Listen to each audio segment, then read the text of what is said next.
magical. Okay. What's up, guys? We're in a new episode on Dungeons and Death Machines. Man, that intro song was from my old band from Chile. My name is Mauricio. And here is Pat. And I'm John, the Dungeon John, Master. The Dungeon Master right here, John Quinn. Haha. Master, thank you for hosting us tonight. Yeah. And we're here for the first time on Twitch because we were in YouTube for a little bit. But now we want to switch to Twitch, where we can share with you our role-playing game in Total Party Kill Theater. Campaign Theater. Yeah. So, yep. Yeah. Leave us any comments. We'll read them. And I hope you enjoy this game. Take it away, Mr. John. Well, how do I begin? I know. In the grim darkness of the 45th century, there is only God Emperor Trump. You know, it sounds weird to say it, but it's true. Even tonight's storyline gets back to the big bad guy, the head honcho that sits on the golden throne from which he rules the galaxy. But that's way in the background.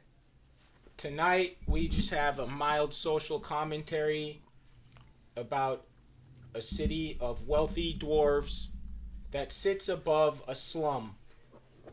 A terrible slum full of murderous individuals called Human Town.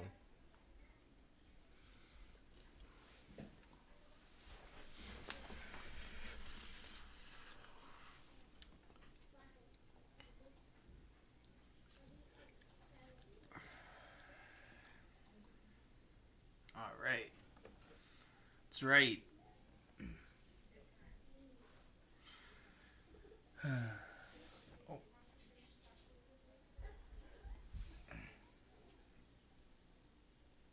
Alright, I'll be done with that stuff. Okay. Yep. It's all good. I was just...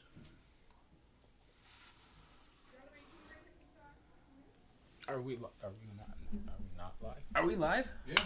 Okay. We're live. He's just... Pretty sure that we're live. We're just dealing with some technical difficulties right this second. I'm just checking if everything is alright here. Making sure everybody can hear us and everything. Awesome, Making sure everybody can hear us and everything. Okay. Yep, everything is fine.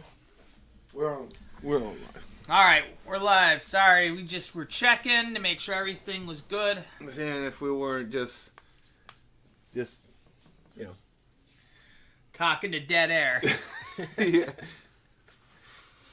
Anyhow, sorry about that. Show for the ghosts. So, as some of you folks that may be listening are probably aware, we will be playing a type of game called a role-playing game, where the players play the roles of characters in a world that they have helped their dungeon master imagine and describe to them, so that we can interactively build a storyline that goes back, in our case, to the beginning of our campaign back in the 1980s.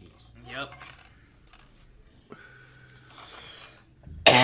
So I was talking about a place where dwarves have been powerful for centuries, even to this day, as we've entered a new technological era in a genre that Pat's sister calls post-fantasy. Yep. So it's kind of like what happens in a fantasy environment when they discover technology, be it that they invent it themselves or aliens bring it or a mix. Yep. And dwarves, being good at metallurgy from forever, turns out profited greatly from the explosive spread of the forbidden technology. It turned out that technology had been known to all the races of the planes, dimensions, and prime material planes. Forever. So any technology that would... I mean, there's whole, like, planes of technology.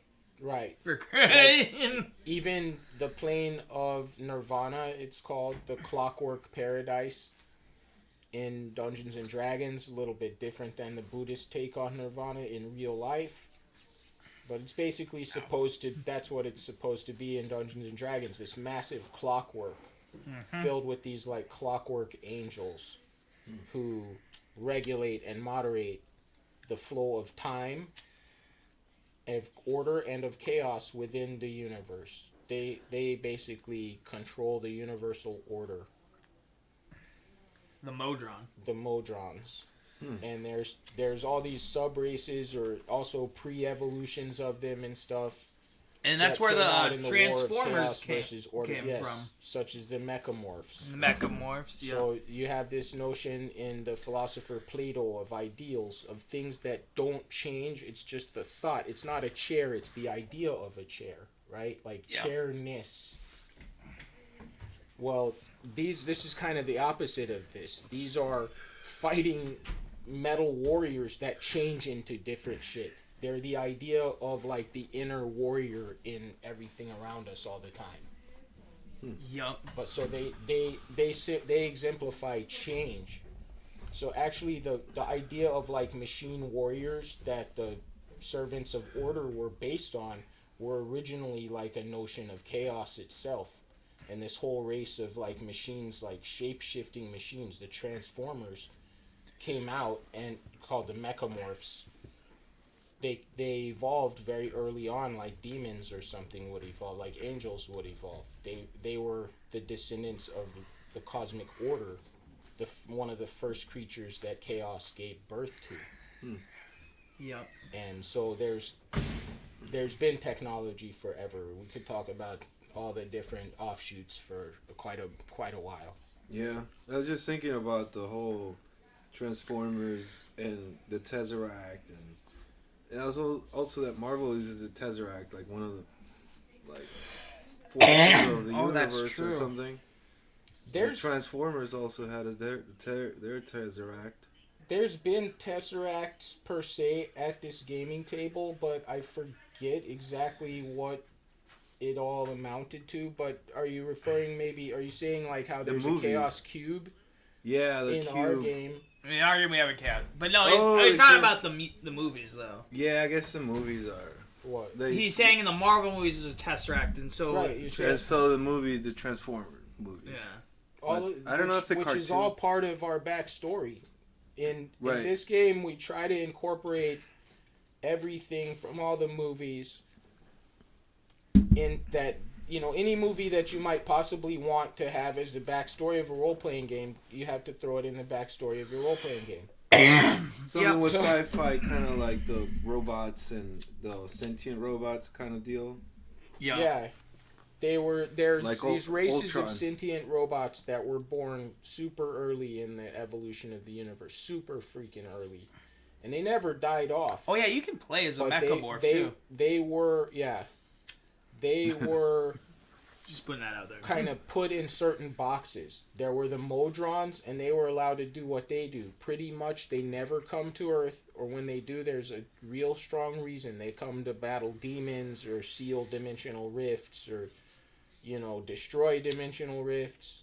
It's all shit with dimensional rifts and stuff. They gotta stop, like, timelines and, crazy bullshit like this.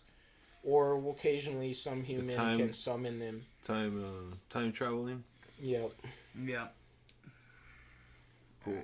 Sci-fi. Yeah, so now out in the multiverse, there's a lot of stuff with the god of time. It turns out that like the first god of time was killed by the gods to create the universe. Kronos, and they actually built built much of the multiverse out of his like physical self. Yep. And that's encoded into like they believe some of the just highest up people are getting ready to go on this big ass adventure under Mount Olympus and like try to turn on this big ass machine that like controlled all of space and time from when Kronos was destroyed by Zeus. Yeah, Kronos' machine. The chronometer or whatever. It's called. Chronometer. The Chrono Tower. Yeah, Is I there think that is the something? working name of it. It's something like that. It is. It's supposed to be a tower with like an Like a underground- clock tower. Yep. Chrono Tower. It's like a giant, scary, Save the clock ancient tower. clock tower. So So in Back to when the he was Future is killed- is a reference to the Yeah, right. The clock tower The got stopped clock in tower. Back to the Future. Yeah. No, there's like his character has a DeLorean that Yeah. time travels. Like, And I met Doc Brown. yeah. Doc Awesome. Brown exists, awesome. but Doc Brown So wanted when- his own universe, his own way. When Kronos was defeated, so in our Created game, his own the timeline. first like spirit was chaos. That's pretty crazy. The first spirit was chaos. The hag mother of the world.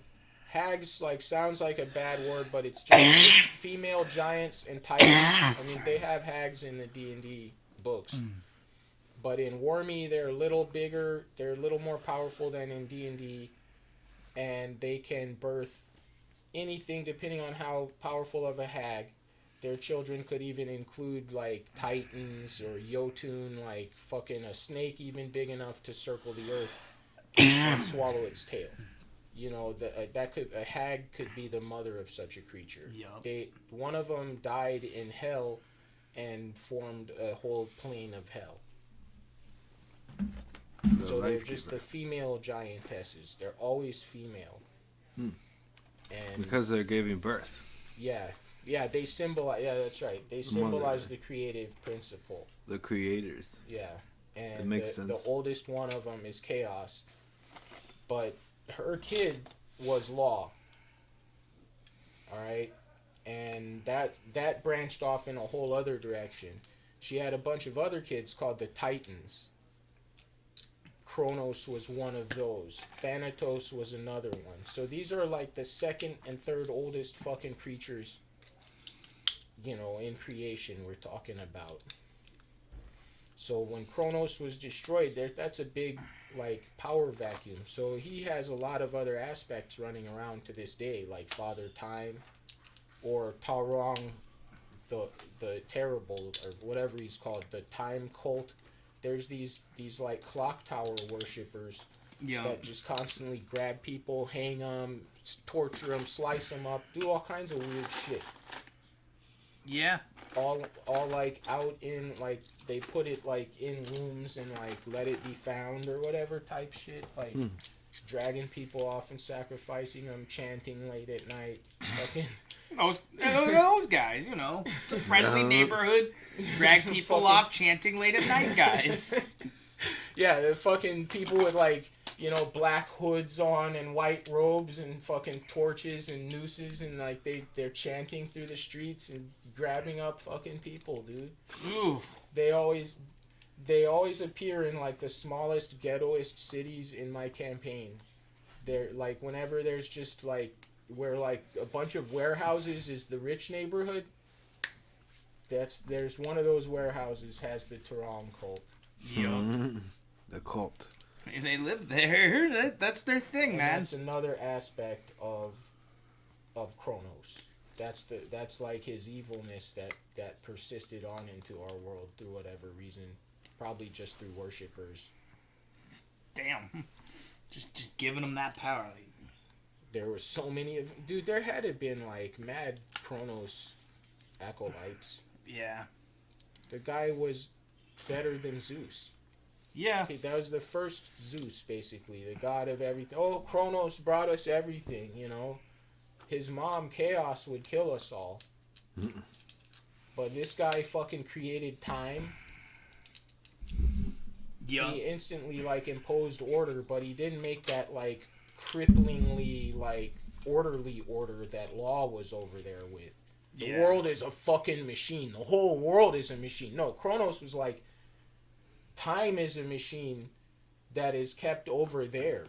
The purpose of it is to be yourself away from the machine. You have the machine. You are not the machine.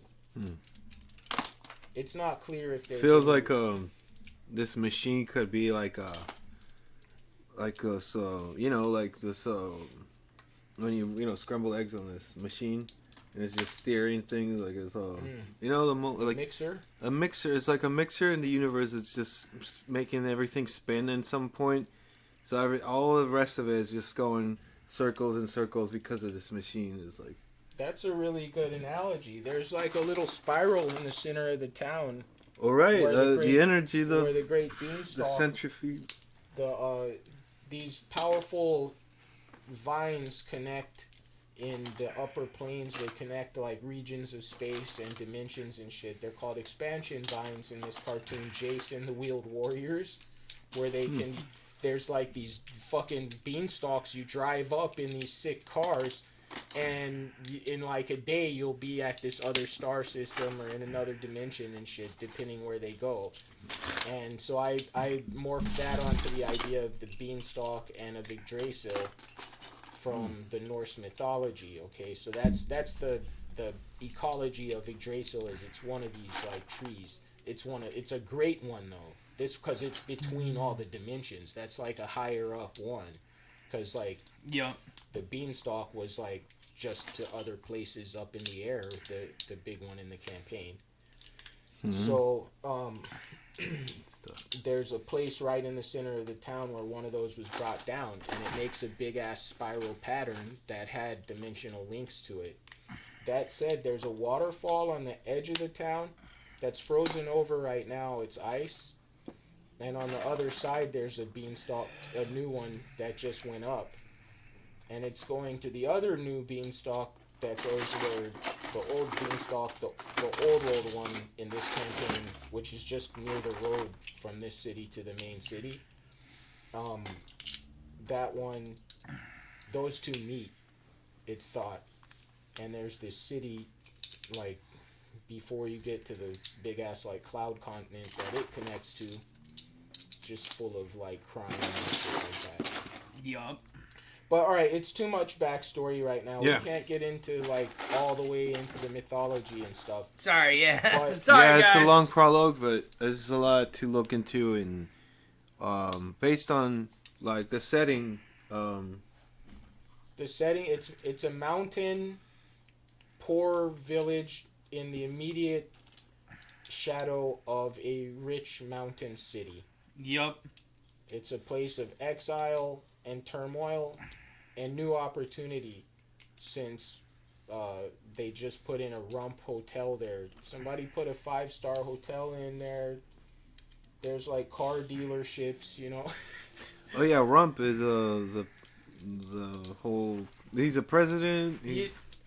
Yeah, we'll leave out the part where he's also the Galactic Emperor, but isn't he president of the Outlands? Yeah. The Outlands. Okay. So an alliance was formed between the most civilized nation states to help them team up and win these important wars years ago, and they became called the Coalition. And they're not so unlike the Coalition in Rifts, because one of their, if you guys know that game, Yeah. because one of their member countries is very bad, and it's a ripoff of Scorch from Wizards, the yeah. movie by Ralph Bakshi. But it's not exactly the same, but you know, it's pretty much that made into D&D. Anyway, because of that, this coalition's a lot like that coalition. There's all kinds of elite troopers with powers that they send out after people all the time, or all kinds of stuff that they get to do. But it's a little bit different because there are genuinely kind of nice countries within the coalition. And they don't like criminalize magic as heavily. Yeah, that's like left up at a states' right kind of level in that organization. So like there are some places where it's pretty bad if you try to wield magic without being recognized by the state. And Yeah. but anyway, one of the countries of this coalition got formed up as like, oh, there's all this area that no one really controls in this coalition. And that was called the Outlands.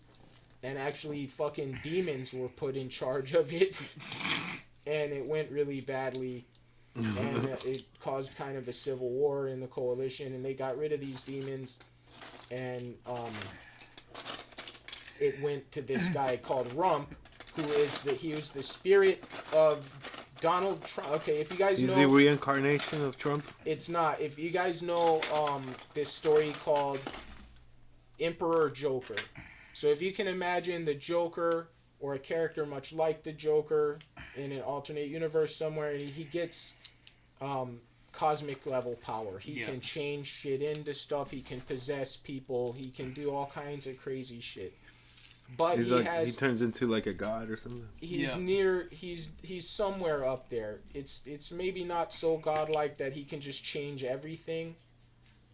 But yeah, all right. Pretty close. Yeah. The published comic was way heavier in the direction of this. To me, it's like he has some fucking badass powers, but he's totally like in a normal realm of power. He's not like fucking in control of everything type level of shit. Anyway, he possessed. Didn't even, what's the word? He didn't possess him. He. No, I think possessed is the word. Yeah, he did possess. No, possessed is the word. The Joker Trump. Possessed Trump. But then Trump... But he rose to God Emperor as he was possessed by this cosmic level being with the personality of the Joker. Yes. Okay? And some of this happened during his time as president. Yeah. Apparently, probably. It just feels like it. I don't know. It just feels like it. But In his in our prime time. campaign, though, we didn't know if he'd be re-elected to a second term. So in our campaign, he was elected to a second term, but he tried to pull some kind of stunt and go to outer space with the Space Force that it turns out have, like, fucking battleships and stuff. Like, he outed the Space Force as having, like, Battlestar Galactica type shit. And so they said he's crazy and it was a fake publicity stunt, and they kicked him out when he was in space.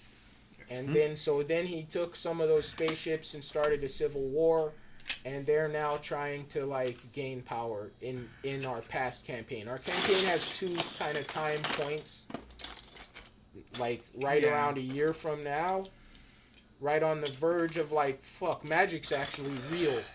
You know, there's these people running around, like, there's these dwarves running around that cast these spells. You know, there's other people there's like a talking fucking teddy bear that was part of the anti-terrorism coalition in the Reagan administration. Mm-hmm. Yup. Yeah.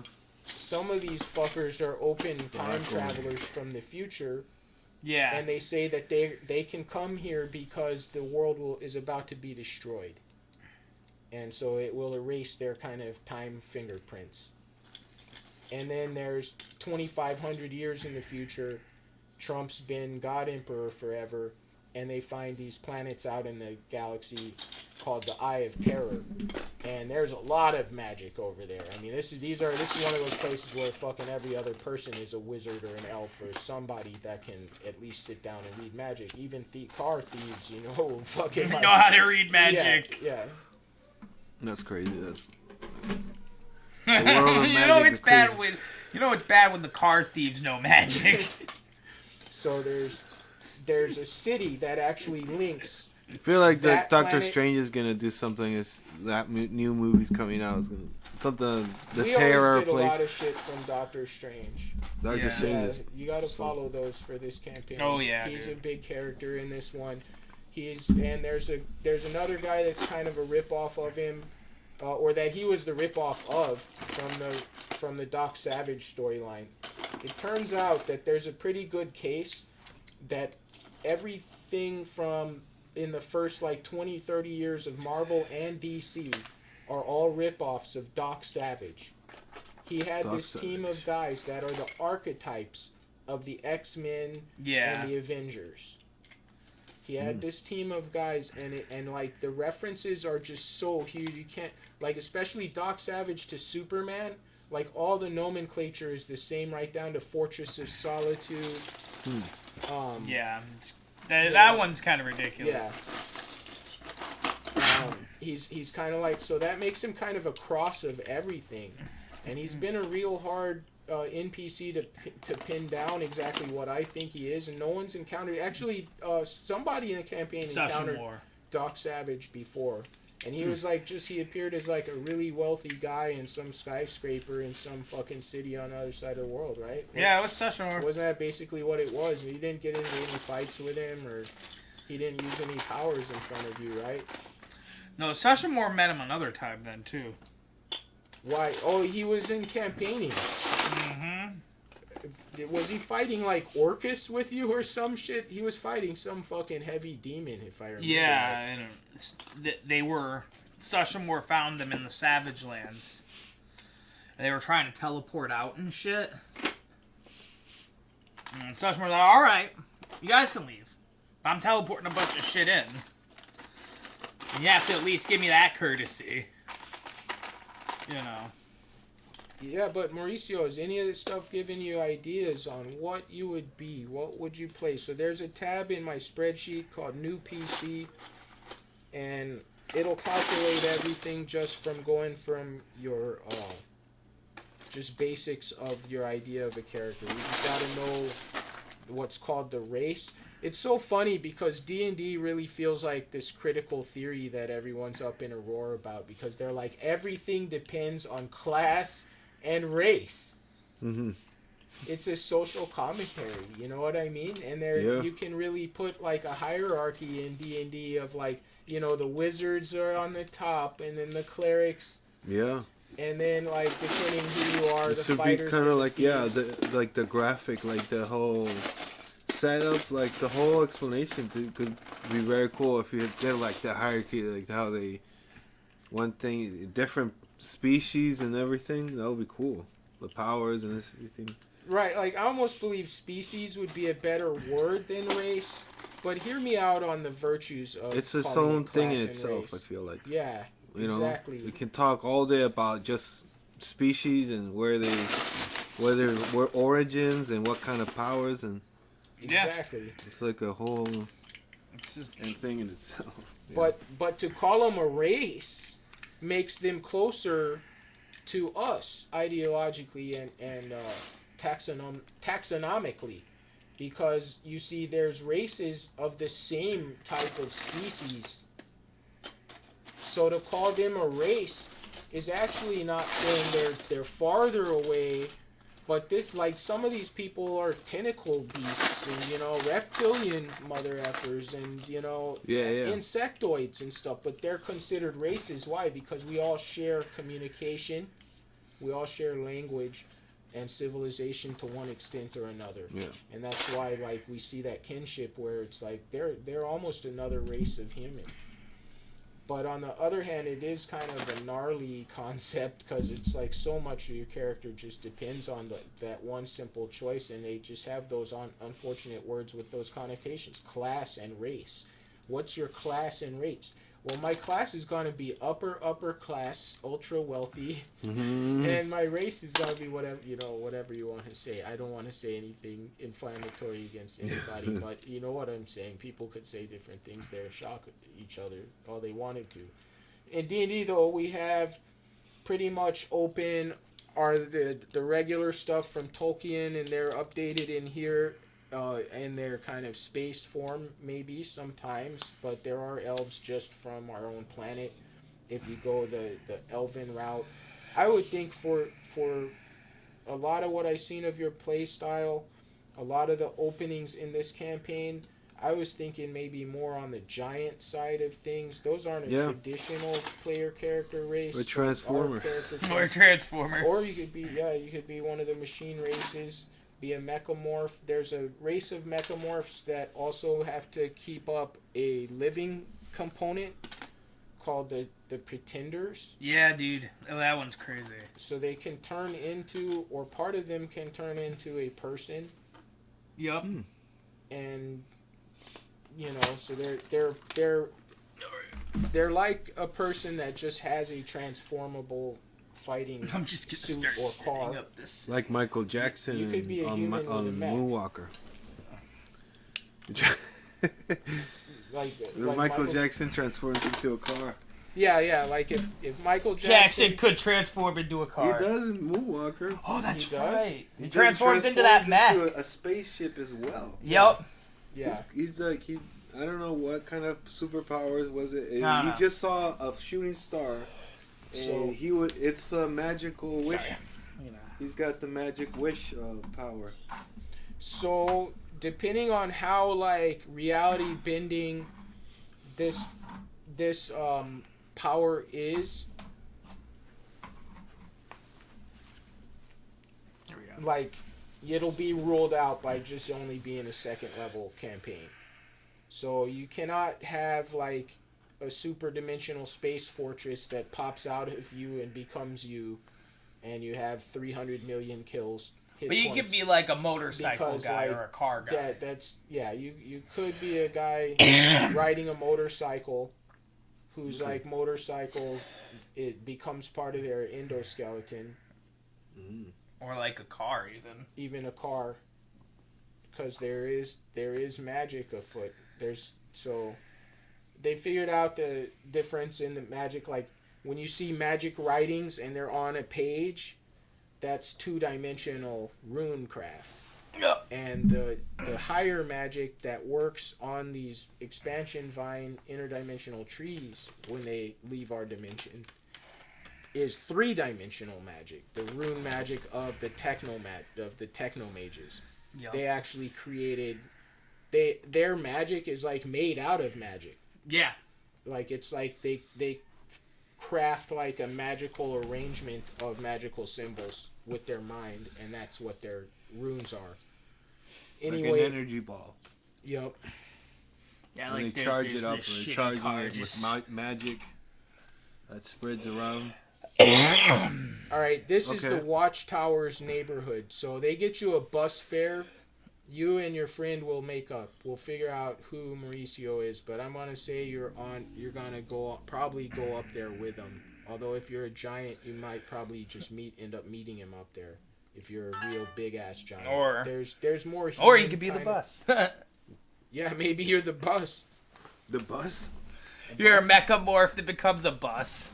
If I'm a megamorph, I can turn I into was- a bike. Yeah, shit. Bus. Well, a bus is a little heavy of a vehicle, so I would say at that point you're just a machine pretender that's the driver of, like, you can drive all sorts of shit, and you have this bus.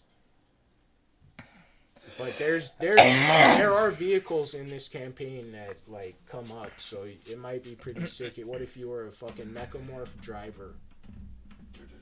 He could become a mech. I bet. Yeah, you can become like, you know, a nice like car striker, like a small car. That's cool. Although, Is that too big?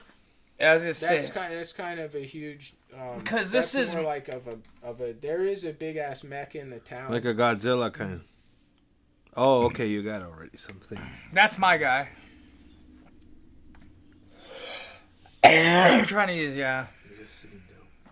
Yeah, there's a giant mech in the town, just sitting.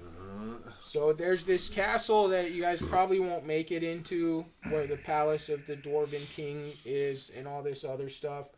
And there's a big like 100-ton mech guarding the freaking entrance to that. But Damn. I want to start out with the entry into town of the characters, but I gotta know who your character Yeah, is. yeah, we gotta before- roll your character up, man. Okay. So, what do you want to do? The mechamorph? Yep. Alright. Alright. We're working on it. And are you like a warrior or an ace? Or aces are warriors that are expert, like Drivers. machines. Yeah, operators, drivers. Driver mechas. sounds like what we could use, yeah. We're gonna call you a mecha ace Make it. with the understanding that it includes like mecha in an expanded sense, including vehicles, cars, stuff like that. Yeah. Like some people more specialize into just one or the other, but you pretty much can interface and can command any kind of high-tech vehicle that has like plugs for cybernetic drivers, or just like regular old school type vehicles. Damn, I wish I could have took that. That was my friend. Like old school kind of fucking just regular vehicles. You have like super high reflexes and you're very It's not for chewing. skilled at driving. No. it's your whole method of like fighting, you know, like live by the sword, die by the sword type of shit. So you're the only people that get multiple attacks in like mecha fighting. Like other people can learn how to operate a mecha, but just like fighters get multiple attacks in fighting, you get multiple attacks in mecha fighting. Yeah. Yeah, you're in that, Mauricio? Yep. Little warriors. So you get multiple Yeah. attacks in mecha fighting. Oh, he scared him. Well, not Yeah. quite yet, but I wanted to hold him up. Introduce him to I everybody. want to, for now, have you as unaligned. Although, if you want to be like evil or good, lawful or chaotic, let me know. These guys have sex. Like, sex. They have gender. Gender. Yeah, if you Yeah, want. no. I always find that one funny, the mechamorphs, when they do it. Like, it's, you know, like how in Futurama when robots have sex, they transfer data and stuff. You know? It's just like Futurama.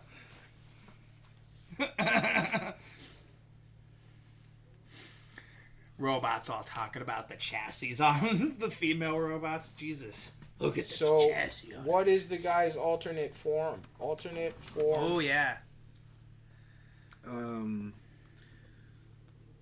So, skateboard? No. So where you? Yeah, you could just have an You could literally just have an endoskeleton. Yeah, you're like a hoverboard, maybe and you even? have like a hoverboard or a skateboard. You're like just a guy with a board, and it turns out that you're a cyborg. So you're not quite an orthodox That's a cool- pretender, but you're related to those. Skateboarding cyborg. Only you're You're a skatebot. machine from Skatebot. you're a living fucking machine. Yeah. Or do you want to be a human? You could, for that matter, have that a very similar loadout and be a cyborg that was a human. There's all these like grizzled freaking Cyborgs veterans of wars everywhere, and it's true. Yeah. Cyborgs. All right. Well, I have you in here as a mechamorph, so we'll say alternate form skateboard. Cool. Yeah, I thought you were like, choose a vehicle for a second. Oh. It was Yeah. supposed to be like not very big, so not Like much a- bigger than yeah. a compact car. That's true. It couldn't have been bigger than like a car, though. That couldn't have been a bus or anything like that. But it could have been like a cop car. But it's like a motorized like six Or a Ferrari. board, though, dude. It could have a Dude. hoverboard. It is a That's like hoverboard. Oh, skateboard. alternate hoverboard. Okay. Or plasma board. That one's pretty cool, too.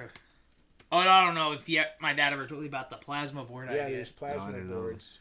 Jesus. They're like like a they're like hoverboard. hoverboards, except when you hit the ground with them, it makes a plasma explosion.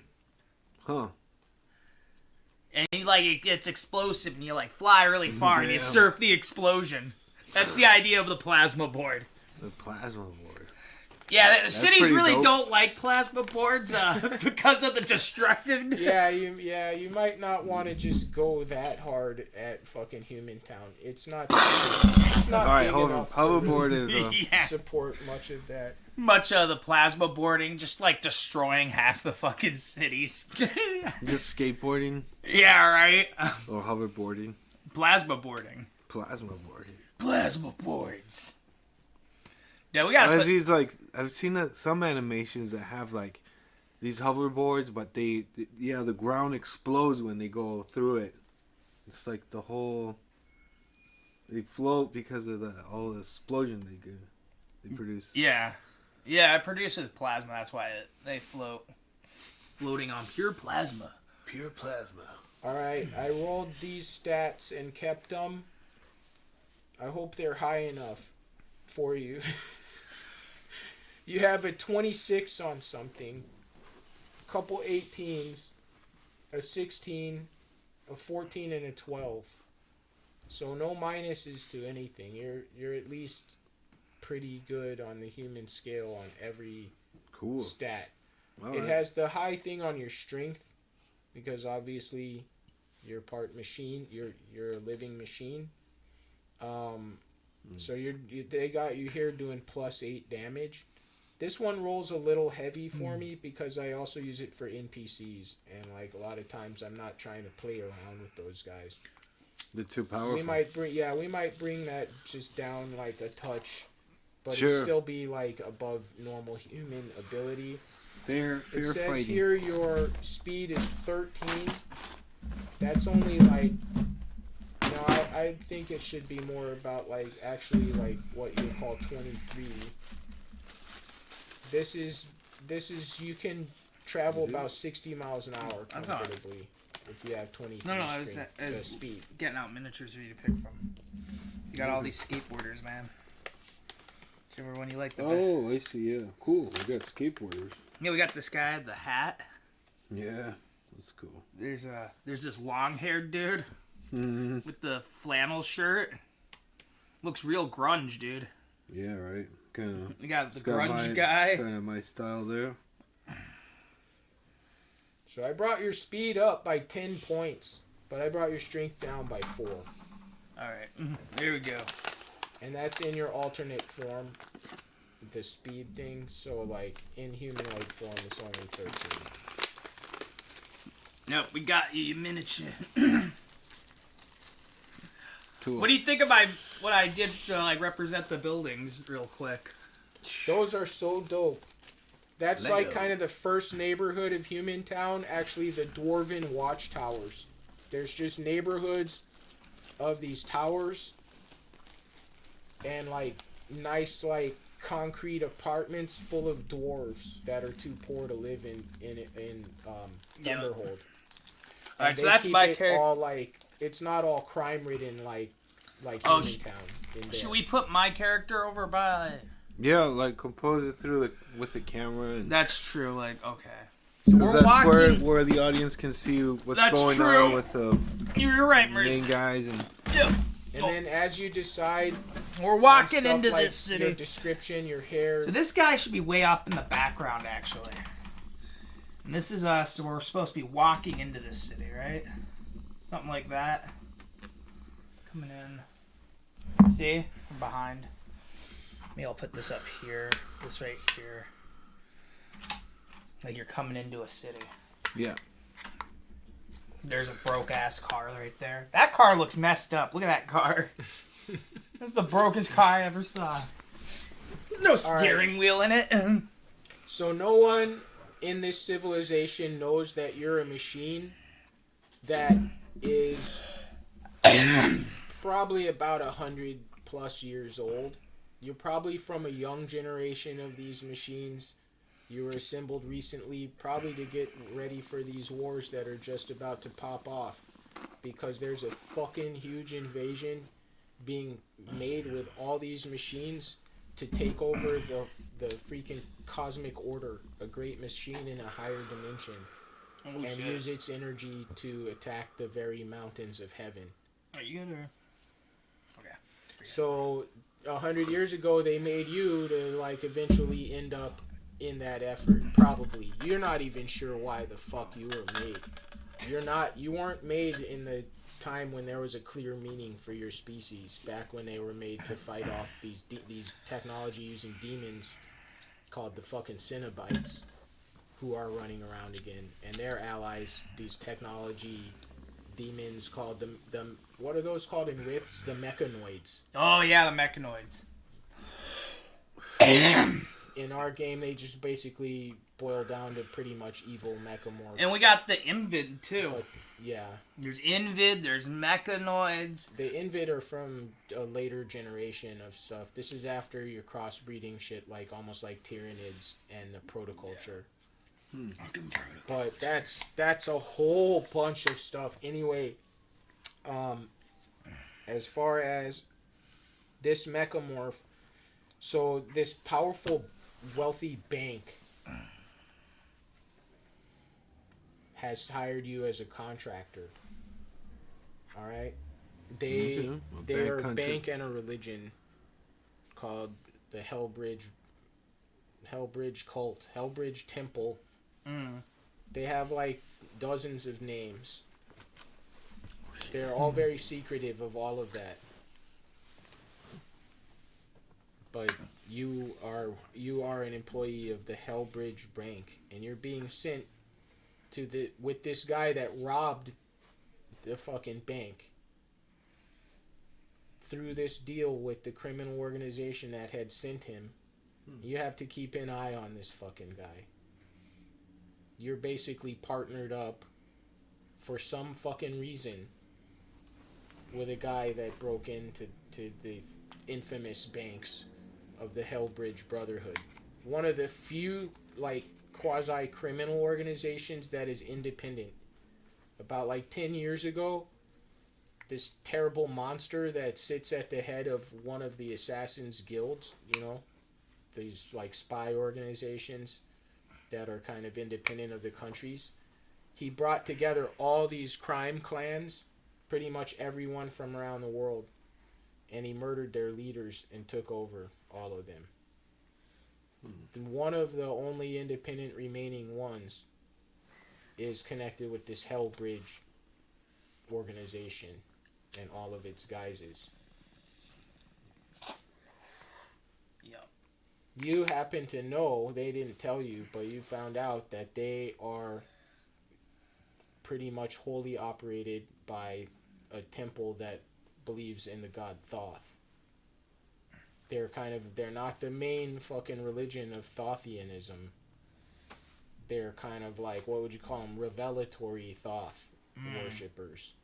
So they're trying to, like, since they know the end of the universe is coming, they have a view of it. They have their mythology of what's happening, and they're trying to bring that about. At the same time, they were also controlled, they were undermined by the coalition. They were kind of cracked by the coalition. They put their own spin on the whole thing. So the guy that is a coalition state member that controls the big ass city down there called Emeraldux, he's secretly in control of all of that shit. And he just keeps them independent, so he has a force of independent assassins in all of this. Because there's no independent assassins in the coalition. They're very rare. Yep. This is the largest entire independent criminal organization in the fucking land.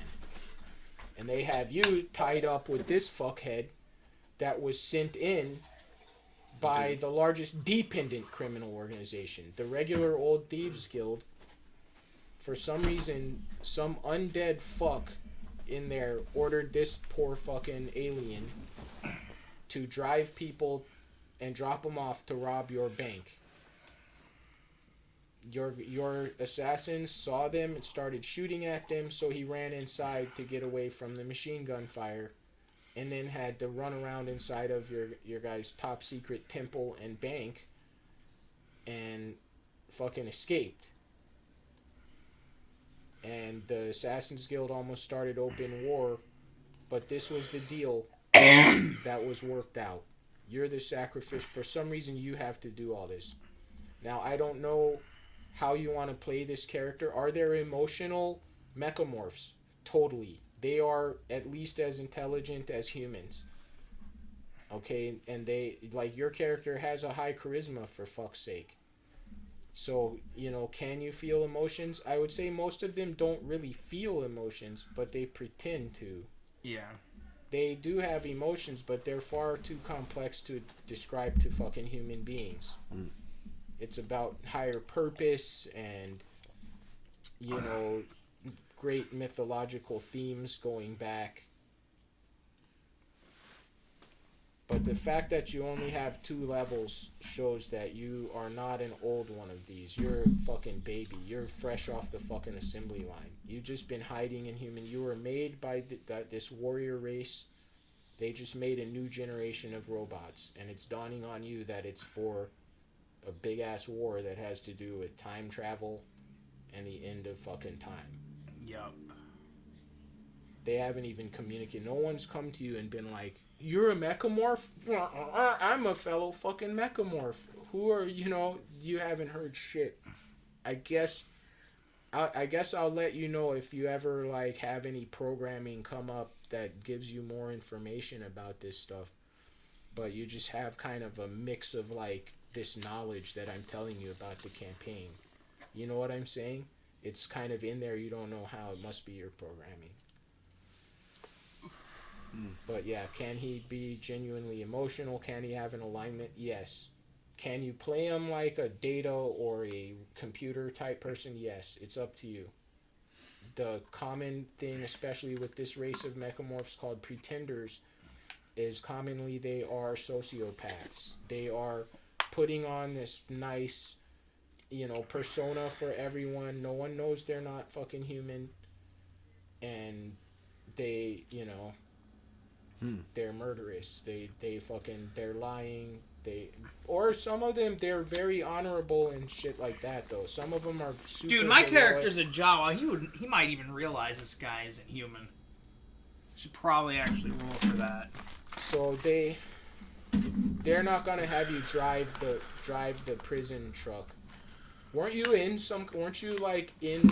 No. You weren't in custody, but they're gonna send you in like a prison truck looking fucking bus. I'm gonna do it. Alright, I got a 13. All right, dude. Correction. You are gonna drive this bus. They give you a prison bus, and they're like, just to save face, we're gonna drive him out of town in a prison bus. So does my character realize he's a mechamorph based on a 13 and the fact that he's a Jawa? So you're trying to do. Why would you have probable cause to make that assessment? So we'll think about it when. Yeah, we didn't even get to that scene yet, so we had to re-roll it when the time comes. Okay. All right. So your masters in the Thieves Guild tells you that, okay, the deal's coming down. We're having you sent off to Humantown to be our operative up there. There's a bus coming for you. It's disguised as a prison bus. The driver's a cool person. I forget their name. They're a banker. Alright. He's some wealthy banker. I'm trying to talk like a Jawa. It's kind of hard. Alright. Yeah, supposedly you can speak common. So yeah, I can speak common, but I still have you gotta have that Jawa accent though. Okay, we know Beazle though. Let's get some more stuff on Mauricio. So name if this character works for you. If not, if you want to maybe if the machine thing works for you, but you want to kind of maybe change up some of this conceptualism of it. But for me, you need a name, definitely. We have your stats. Int is like your dump stat on here. That's interesting. But you still have a plus on it. We have your stats, but you can change the order if you want. So I have you with a 22 strength, 23 speed. The speed's locked in. Int 12, Wisdom 14, Dex 18, Con 18, Charisma 16. You might keep the Charisma or move it around. I have you as a level 1 Mecha Ace. And then a level 1 something else. You want to be a Mecha Ace level 2? Or have both your levels in the same class? Maybe some kind of... he's working with an Assassin's Guild. Maybe he should be an assassin. You're working with an Assassin's Guild that is also heavy off into all types of magic. They teach clerical and arcane magic under their roof. And they learn all other schools of magic in the Temple of Thoth. Because I'm technology and, Stealth. And stealth. What if we had magic and might? Yeah. You should probably do, spellcasting. A secondary class that's spellcast, or even paladins or rangers get spells too. Or just straight up techno mage. Ooh, that might be good. You can double up on the techno. Yeah, that's true. Now, we're doubling up on the techno front, but kind of also putting a good mix. But also having a good mix. I like that. That's a good way to go. Yeah. I don't know. What do you think? You have a lot more rules to worry about at the gaming table. Those spellcasters are more complicated. Yeah, you gotta cast spells. Yeah. I'm so new. It's all complicated. He doesn't want to do spells. Yeah. I might need to go to the bathroom for a second. I gotta. We'll see if we have any ideas.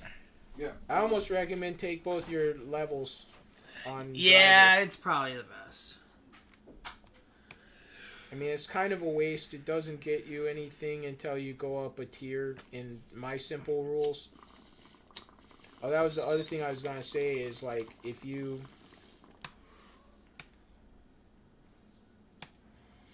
pick like a core class, I do have like 5th ed rule books if you wanted to do a more progression based thing and be like, oh, I have this and this because I picked this path and all this shit, but like that's more advanced. I think we need to just get this mother effer ready. Yeah.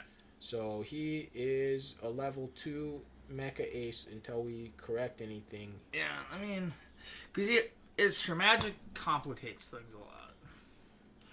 He's kind of a newer player. Like I could have played a spellcaster, but I already had this guy. So Well, with levels in Thief, you have and you have Techno, Read I could Magic. probably end up leveling into Techno Mage at some point with this character. Yeah. Actually, the Or you only could- reason this guy's a Techno is he's like somehow was brought to this planet by MDC from a planet that didn't have magic. Oh no shit. Yeah. So magic's just new to this guy. Oh yeah, he was like hiding in like rubble that was brought by MDC or some shit, wasn't he? Yeah. He, like hid inside of. And then like he was Vehicles. living on the streets and was stealing and then almost got killed by the Thieves Guild, but then was brought into the Thieves Guild. For his technical chops. Yup. Yeah, they need a guy like that. Like, oh yeah, this guy. So let's see.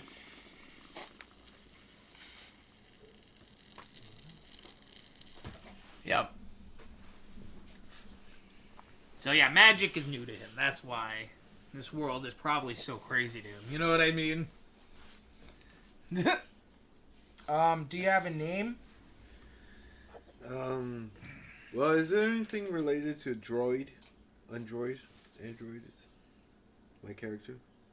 I mean, So they thought Sandro, Sandro. and then he's like a drone or droid, and his full name is Sandroid. Sandroid. Ooh, I like that. Droid. Sandroid. Sandroid. Sandro. I'm gonna commit the sin of just writing Sandroid. Sandroid. Sandroid. I was gonna put Right, parentheses his full around name is Sandroid. Sandroid, but they call him Sandro, so he doesn't like they don't know that he's a machine. So, Sandro. Sandroid, aka Sandro. Yeah, Sandro. aka Sandro. Yeah, It's Sandro. I think it's Sandro. Sandro. Like Sandro. Alexander. Alexander Alexandro. Sandro. Yeah, I yeah. have you as a second level mecha ace. So you are the consummate like motorized warrior. You're just getting started in your career. But He could like, also have been a thief. Maybe that would have been a good route too. I don't know. Jesus, I don't know, man. I'm a little confused. What am I? I mean, Am I like? I'm alright. Okay. all right, fuck it. you're not anything right now. I mean, you can change it to anything or refine this concept any way you like. I'm just telling you what we have right now, what we're kind of surmising. That this is like a guy with like a flame skate, or it's not a flaming skateboard, but it's like a hovering board that he can whip out. He can fucking hover about and fly at low altitudes. He can even Add just up be to the speeds. hoverboard. At up to speeds of up to about 60 miles an hour without even needing to roll for a check, or only needing to roll a 1 or higher, 2 or higher. Okay. All right. Once you 60 start miles? trying to go up to about 120, is when you have to do control checks. And even then, that's like, depending what you're trying to do, it's probably going to be very, I mean, that is a risk. I mean, a 1 in 20 is a big risk in real life, but at the gaming table, it's a lot more like, yeah, okay, it's like You just can even like be. driving 100 That's the miles an cool hour in real thing life is or though he whatever. can even just be the straight up board by itself. that is kind of up to you how much of that ability you want to say you have, but I wouldn't be above saying that. I would imagine that the board in that form might be like bigger, like it looks like this big ass like snowboard kind now, Yeah. more so than like a little skateboard one like Michael J. Fox had. Yeah, because And I was maybe gonna even say have, like, because wheels like and shit. I don't know, or not wheels. I mean, I like was gonna wings say and, like because, a tail, like look more like a little plane in that form. It's Like up the to you, Silver though. Surfer kind of like board or something. Yeah, like the board itself, it Yeah. looked like a little shark or a plane. You know what I mean? Okay. That's when you're like in it. yeah, because I was gonna say like And the that would give Mechamorph you- Pretenders. I mean, that could be their fast. human form is just like a collection of cells that can like be morph collapsed. into the vehicle. Yeah.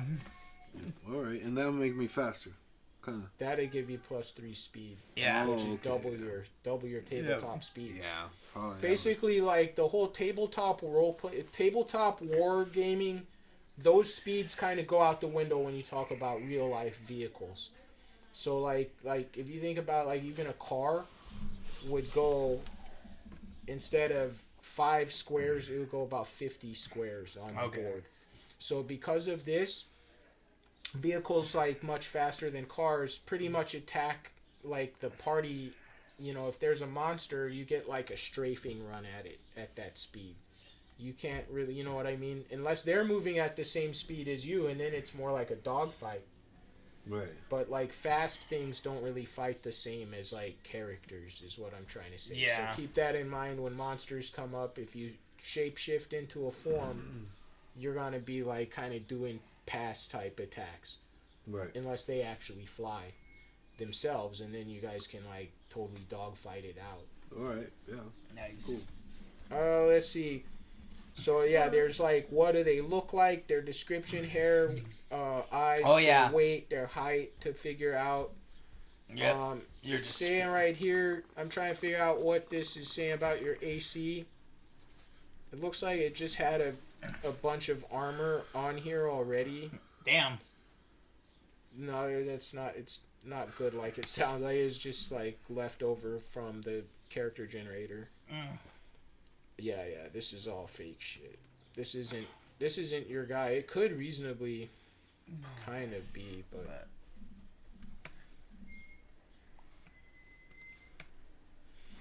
let's see what it says. Your what do you call it?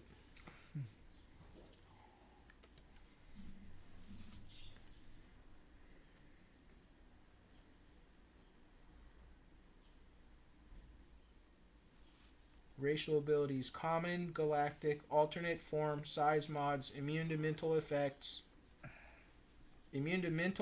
fatigue, poison. Yep. You have natural attacks, tech level 15 or higher, with communications and sensors. You have an alternate form.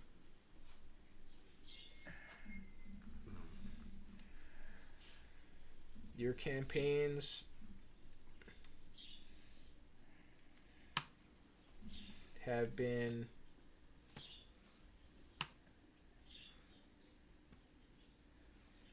this is your first campaign, Yeah. Human Town.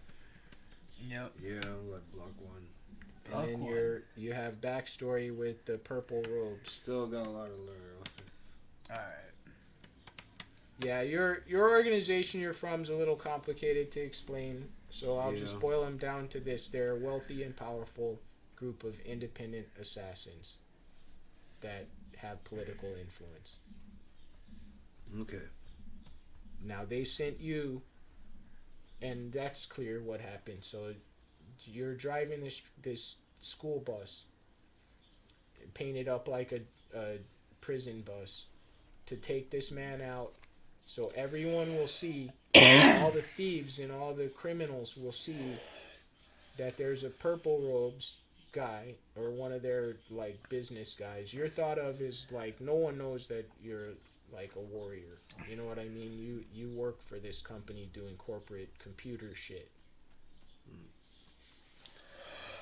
They see you driving this guy that robbed your organization in a jail bus. So it's a win-win for everyone.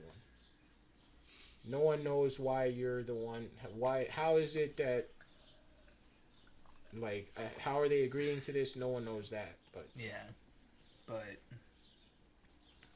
all right, so you pull up to these warehouses in the warehouse district of Emeraldux, the very capital of human civilization on this planet. Well, one of many of those, but it considers itself that. The whole city is under the shadow of this looming black citadel, from which, on time to time, just great bolts of magical energy fly forward to slaughter like incoming flying creatures that have come to maraud. Sitting on the throne in that great citadel is a saint of unimpeachable character, Saint Eli, who has lost the favor of the masses because he promised there would be elections. there never have been. When he won election 15 years ago, he promised every 4 years there would be an election, but somehow every 4 years there's too much of an emergency to have an election that year. But everyone knows that this man has saved the multiverse many times in the past. He once, before the city was nuked by his friends,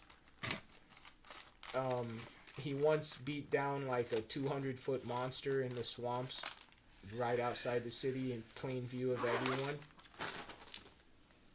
So while he might be not everyone's favorite, no one has any idea how to get rid of that guy.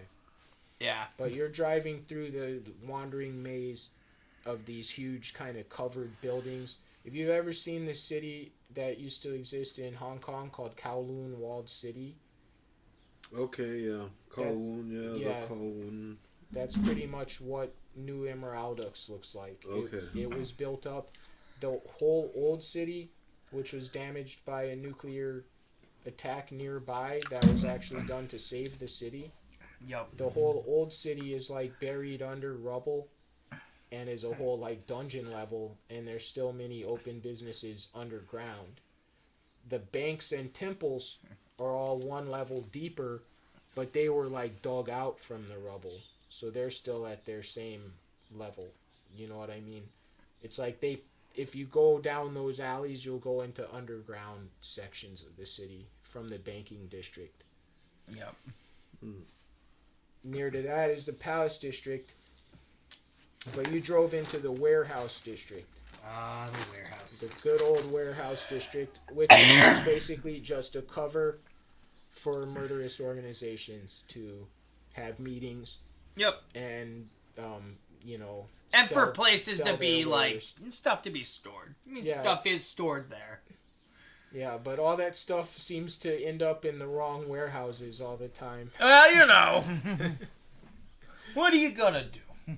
It's because there's this one whole like long block that like crosses like half the city with just this one big ass warehouse in it, and that whole warehouse is just a whole like maze of crime of different criminal enterprises called the Hounds of Death Thieves Guild organization, Yep. or just the Thieves Guild.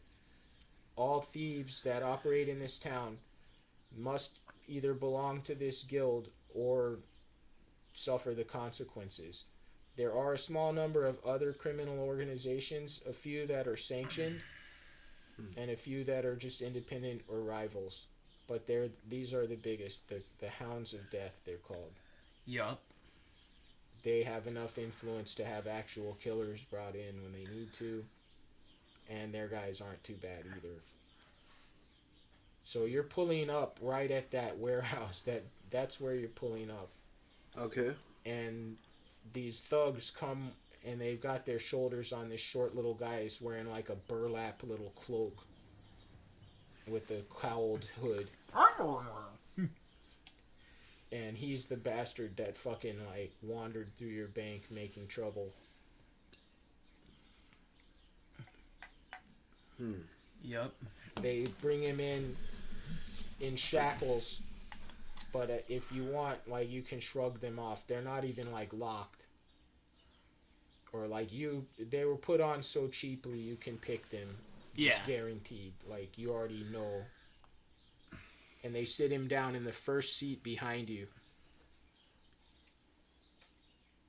And he sits in the car? Yeah, he sits down in the bus in the first seat behind the driver. They just like these thugs like sit him down like that and they leave out of there. Yup. Alright, I take my handcuffs off under the seat. You might not notice that this guy has done this. Here, let's see a notice check. Oh yeah, you gotta roll a notice It's check. gonna be 11 plus your intelligence minus his levels of thief plus and his dex. Let's see, what did he get? 16? Alright, I'm just gonna say it's on your side of the things. I'm pretty sure that's right. Alright, you see him like you hear the clunk of like these electronic handcuffs hitting the floor of the bus. And they set a fucking bag of gear next to him. You're pretty sure there could be firearms and weapons in that bag. Because he is supposed to go there as a free person. And you're supposed to keep an eye on him the whole time he's there.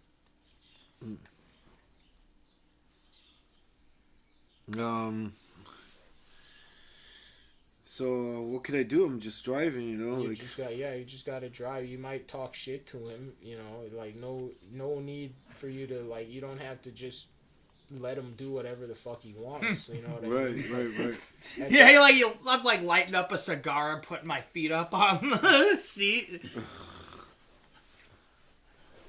At the same time, as far as motivation, I think you would be motivated by the quest for knowledge, being this robot of mysterious origins, and that's why you are intrinsically interested in this mission for the Thoth cult, because after all, they are like into knowledge. All right, they're trying to basically calculate the end of the universe so they can butter their bread accordingly, and this could, you know, factor in there somewhere. All right. Well. All right. So this guy, he has weapons in arm's reach, and he just like slipped out of his bonds. Then he pulls out a cigar and he lights it up and he leans back. Now, you know the stereotype of certain like immigrant society, like just super hardworking and never like spending money on like vices and stuff like that. That's the total stereotype of a Jawa. To the extent that they're known in the campaign, very few of them are known to drink or smoke or do anything outside of just getting technology and trying to make money off of it. You would have a comprehensive knowledge of stuff, even though it says your int and wisdom are only like +1 and +2. Just being a machine that's, you know, decades old and having a computer-like mind, you know, you would have probably heard of Jawas, especially being a fucking mechamorph. Wait, Jawas are... I don't know if all Jawas are straight edge. I mean... They're not. Like, on Tatooine, no, they drink... Yeah, because he's from Tatooine, that's why. Oh, yeah? Or whatever it would be called here. Yeah. But, yeah,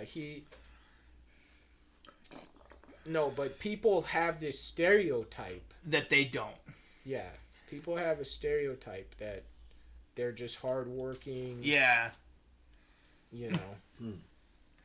Like alien, like immigrants, basically. They're like the refugees of the multiverse. Just trying to make a buck, like collecting cans, basically. Like, it's literally thought of like that. Yeah. They're looked at as like the people digging through your trash for recycling. And managing to make more money than you do at your job. Doing it. Yeah.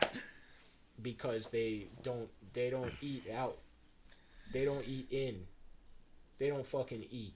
Alright? Well, no, Jawas eat. They do eat, but they... You know. They hunt what they eat, though. And they eat mostly, like, rodents and stuff. Yeah. You know, they eat stuff nobody else would want to eat. They like So- make swamp rat soup and stuff. Like, what the heck are you guys eating? Now, cigarette smoke doesn't really hurt Transformers, but Pretenders, now they're a special lot. They have living tissue, you know, so you do have, like, health in your case. You do, like it says here, immune to poison. That's not quite true in your case. Well, yeah, like the your living tissue component, but you can always get that replaced if it's destroyed. It's really hard to replace, but it's still a possibility. It depends on what causes that. You could die. All mechamorphs can be destroyed or killed. Damn. So, Yep. if your fleshy parts are killed, you might die too. If you manage to survive, yeah, you could regrow your flesh in all likelihood. Yeah. Yeah. It's Um. mortal. Oh, we never picked weapons out for you. No. And it could be shit. It would be cool. Some arrows or boomerangs. I don't know. Sling. Yeah, that would be cool. I mean, guns are cool. A sling, man. Is that too shitty? Slings are pretty old school. Yeah. Yeah. I would recommend if you have a sling, have a good firearm as well, or Yeah. even a technological Yeah. kind Something of cool. weapon, blasters, what have Plasma you. gun. You know. Ion blaster, death ray. Good old death rays. What about hand to hand? Are you thinking like knives, swords, axes, clubs?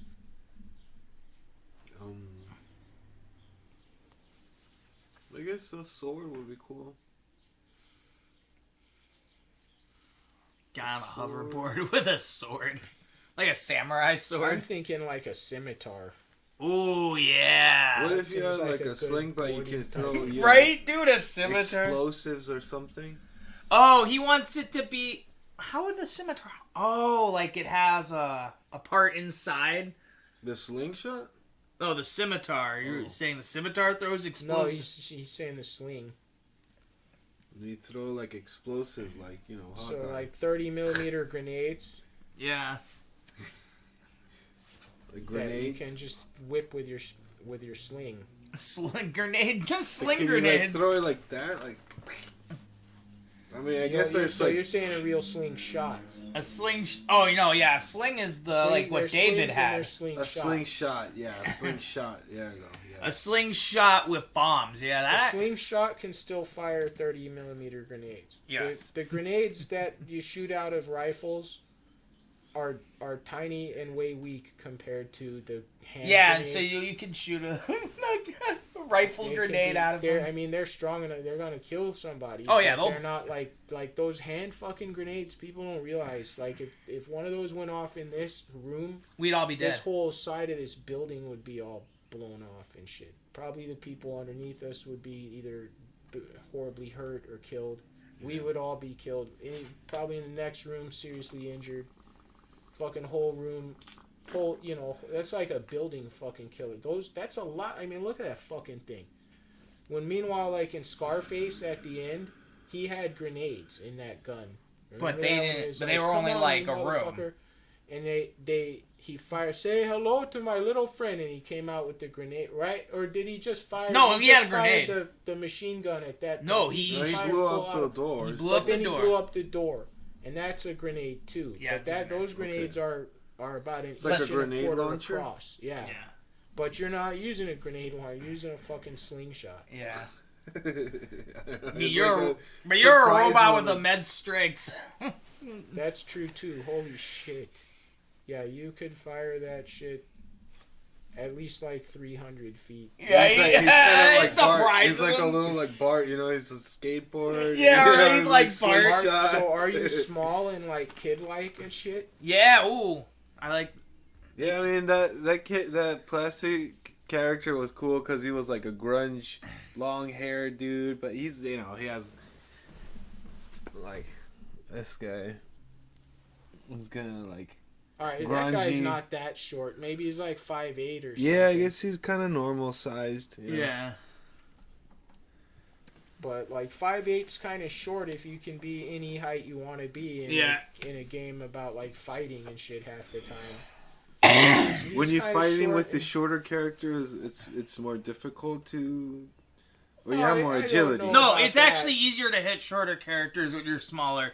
It's giants Oh. that have trouble hitting being short. small people. Yeah. Oh. Yeah.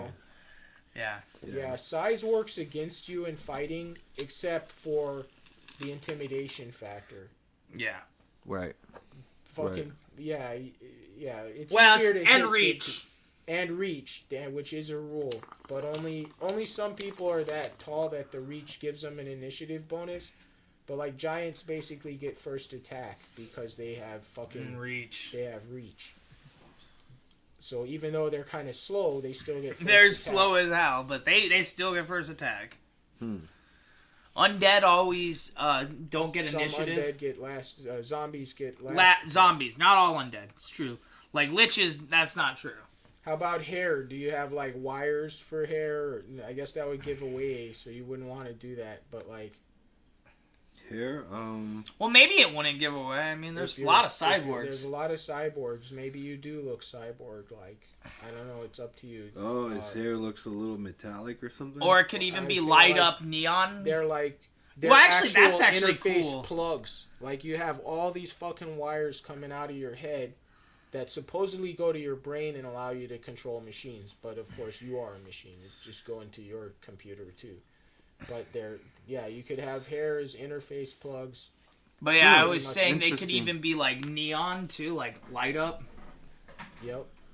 Damn, Yeah, ooh, neon interface that plug. would be Like, cool what to would draw your this eyes character. look like? What is Yeah. what's their general appearance? It's up. We're still up in the air while you're driving. Let's just say you guys. So you picked him up. You drive through the city. It's a relatively small city by modern standards. There shouldn't be. I guess make a driving check to see if you drive yeah. us into bad traffic or some shit like that. That thing got in the way. This is kind of, you should probably do on the flatter surface. I'm just thinking about that because we keep getting those weird corner hits. There we go. What do you get? 15? 15. All right, you know the quickest way. You get out of town within like a couple of minutes, even though the main routes that you want to go north are between the two big mega cities of Emeraldux and Atlantis, and they're usually snarled with traffic 24/7. You go out by the military camp in the north side of Emeraldux called Camp X-Ray, through the camp of like on-the-spot brothels, improvised brothels, just tarps and shit, called Camp Followers. Ooh, wow. Yeah, you're like driving through all these camps. Bow and just chicka seeing, bow like, bow. little shadows of people Bow all chicka bow gyrating. Look, you got a Jawa just saying wow in your backseat. And next thing you know, you're on Interspecies the, orgies and shit. you're on the road north. Yeah, right. Going through the Interspecies forested orgies. areas, and up into the winding mountain roads. Off to the left, eventually. After this is hours of driving later. It's like I don't know. You can go. Well, you're not going your speed. You're going in this slow ass fucking Yep. bus that goes like 25. 25? So, yeah, so it's like 3 hours later. Is to it get on the to highway? mountain. It's not a good highway. Oh, it's like a dirt road or something? Yeah, it's like a road for horses and Like shit. desert But it's type. wide. Oh, okay. It's like for there was never a highway put here. Put it that way. There's been highways put There in, was supposed to be at some point, but it's all dirt. and planes don't go there either. Dirt and roots, like tree roots and stuff, like bumps. It's not that bumpy, but like it's Alright. a gravelly road that's pretty smooth for a gravel road. I'm on your Oh, character okay, right okay. here, man. So yeah, he's But got then- hair, eyes, appearance. So what? I don't know. If you But want to then do this- the description here. This Okay. bus is pretty hoopty, is why Here. it's so slow going. So what are you wanting for hair? Oh damn. What is it like? Like an RGB type of hair that can change colors. So You our I don't can know. say that. That's what you LED can say. RGB. Any color in the spectrum. yup LED RGB hair. Okay. Or if you go LCD, it doesn't. Damn, it's not it letting doesn't me- give it away so much as lit up. Won't let me edit this thing. I don't know. Let me share it. Make sure you're shared good. Oh no, here we go.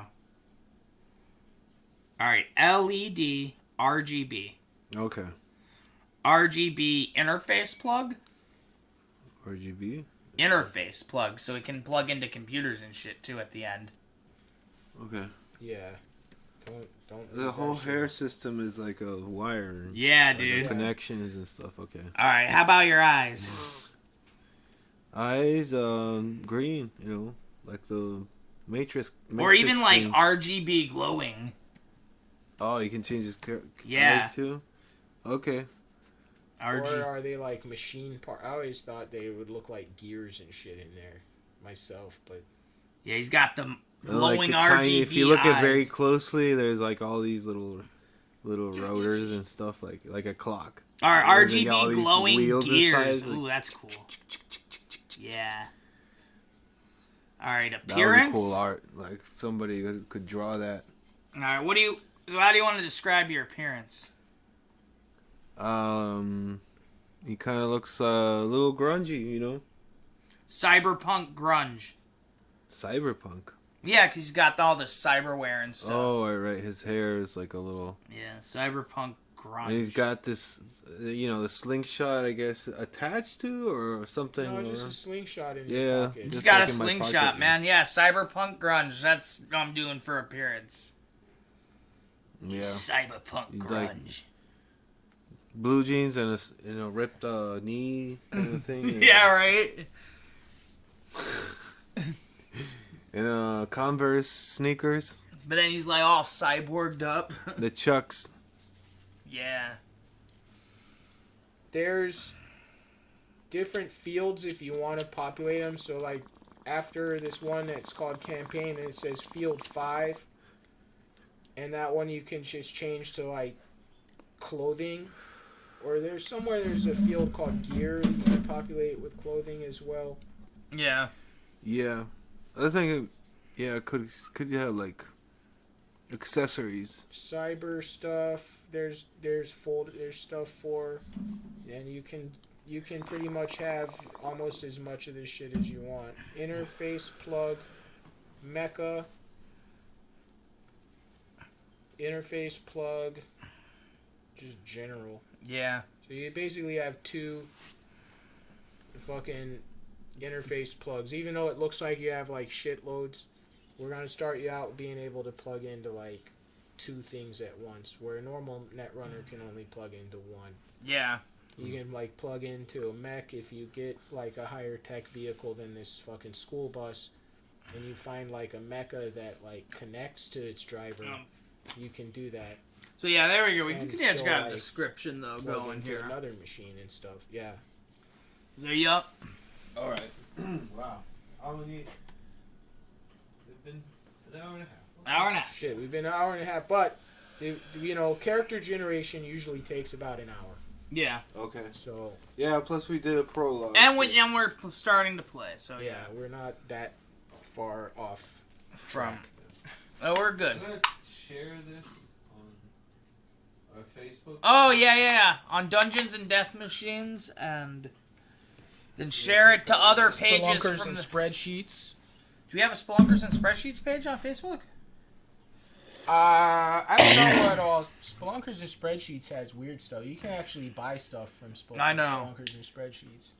I was just saying, Redbubble. like, cause we're trying to like share it places on Yeah. social media. Oh, And, gross. oh, what happened? What was it? Ew. It wasn't what I thought it was. I just drank something mysterious from the lip of this beverage. It better be this stuff. Whoa, fuck! Oh, those energy things. Yeah, this one's really gross. This one was supposed to be like the healthier kind. Oh man. So of course it's like way too sweet and Ooh, I gnar. hate those things. I gotten myself like into them. You know what Alright, so back when I used to do shit like that, I used to do these... Used to be these Chinese ones that were like all this caffeine and ginger, dude. And like, just the sourest apple flavor and ginger. It was like sour apple and spicy. It was like... Actually, they were delicious, though. It's like candy. I liked them a little too much. I couldn't drink them too much, but, you know, they were really good. They were like that small and stuff, and they would taste just like a sour apple ginger candy. I don't know how to... Oh, okay. There's nothing else I've ever found that has that flavor. Of just that spicy, apple, and sour. God damn. Right? It's like, that's good. Spelunking group? No, don't try to look. No. Don't try to look it up. Don't try to look it. No. It's obscure. I haven't. Nobody's been on any Spelunker and spreadsheet Yeah. anything in like years. So like, you don't want to start trying to look that shit up right now. My bad. Alright, yeah. I placed it on Facebook. Yeah. So people on Facebook could check out our new channel here on Twitch. If they want to follow, we just almost finished creating my character, Woo! Sandro, and playing some, TPK, Total Party Kill, Theater. theater. There you go. All right. So you were driving up into the hills north of the great city state of Emeraldux, and now we're approaching a different weather pattern up in the mountains. And the weather holds up. The good weather for driving actually holds up. Oh, okay. I'm good. We So- passed.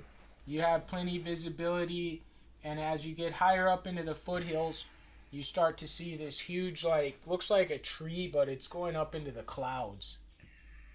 And it seems like it'll come close, like the road will come pretty close to it. Oh, okay. Like headlights on and fog lights on. Wow. No, that's up in the clouds. It's sunny Up and in the shit down clouds. by you. This is But trippy. there's this beanstalk next to the road. Oh, I guess you just get alerted and just keep driving. As you go past, whoa. like you see there's traffic going up the side. Somehow, like, people are freaking, like, scaling it in real time. I just dropped your die under the couch. Or is that mine? Those are No, yours. those are mine. I just dropped one under this couch, and it ain't Oh, shit. right there. Oh shit, that's You fine. might have gone. It's Where, dude? down. Damn, fuck, bro. Damn, Bunny, why you be shoving those under there? I give those for you. No, I dropped it. Oh, I thought I felt... Fuck! No, not That's that. so maddening. Alright. Anyway, Oops. Well, we got two. you're not planning on going up the beanstalk or anything, right? Going up the beanstalk? No, alright, you keep driving. Or It's It's up to you It's if you want to something go over if, there and explore. and Yeah, stuff, my but- character I like grew takes a up hearing picture of it about- with his phone, you know? that in the land of the Jack and the beanstalk land, right? Where the giants live and there's Yeah, they're a not golden like egg goose. in Mother. They're not. No, it's a lot necessarily different. Like that, though. It's a very different.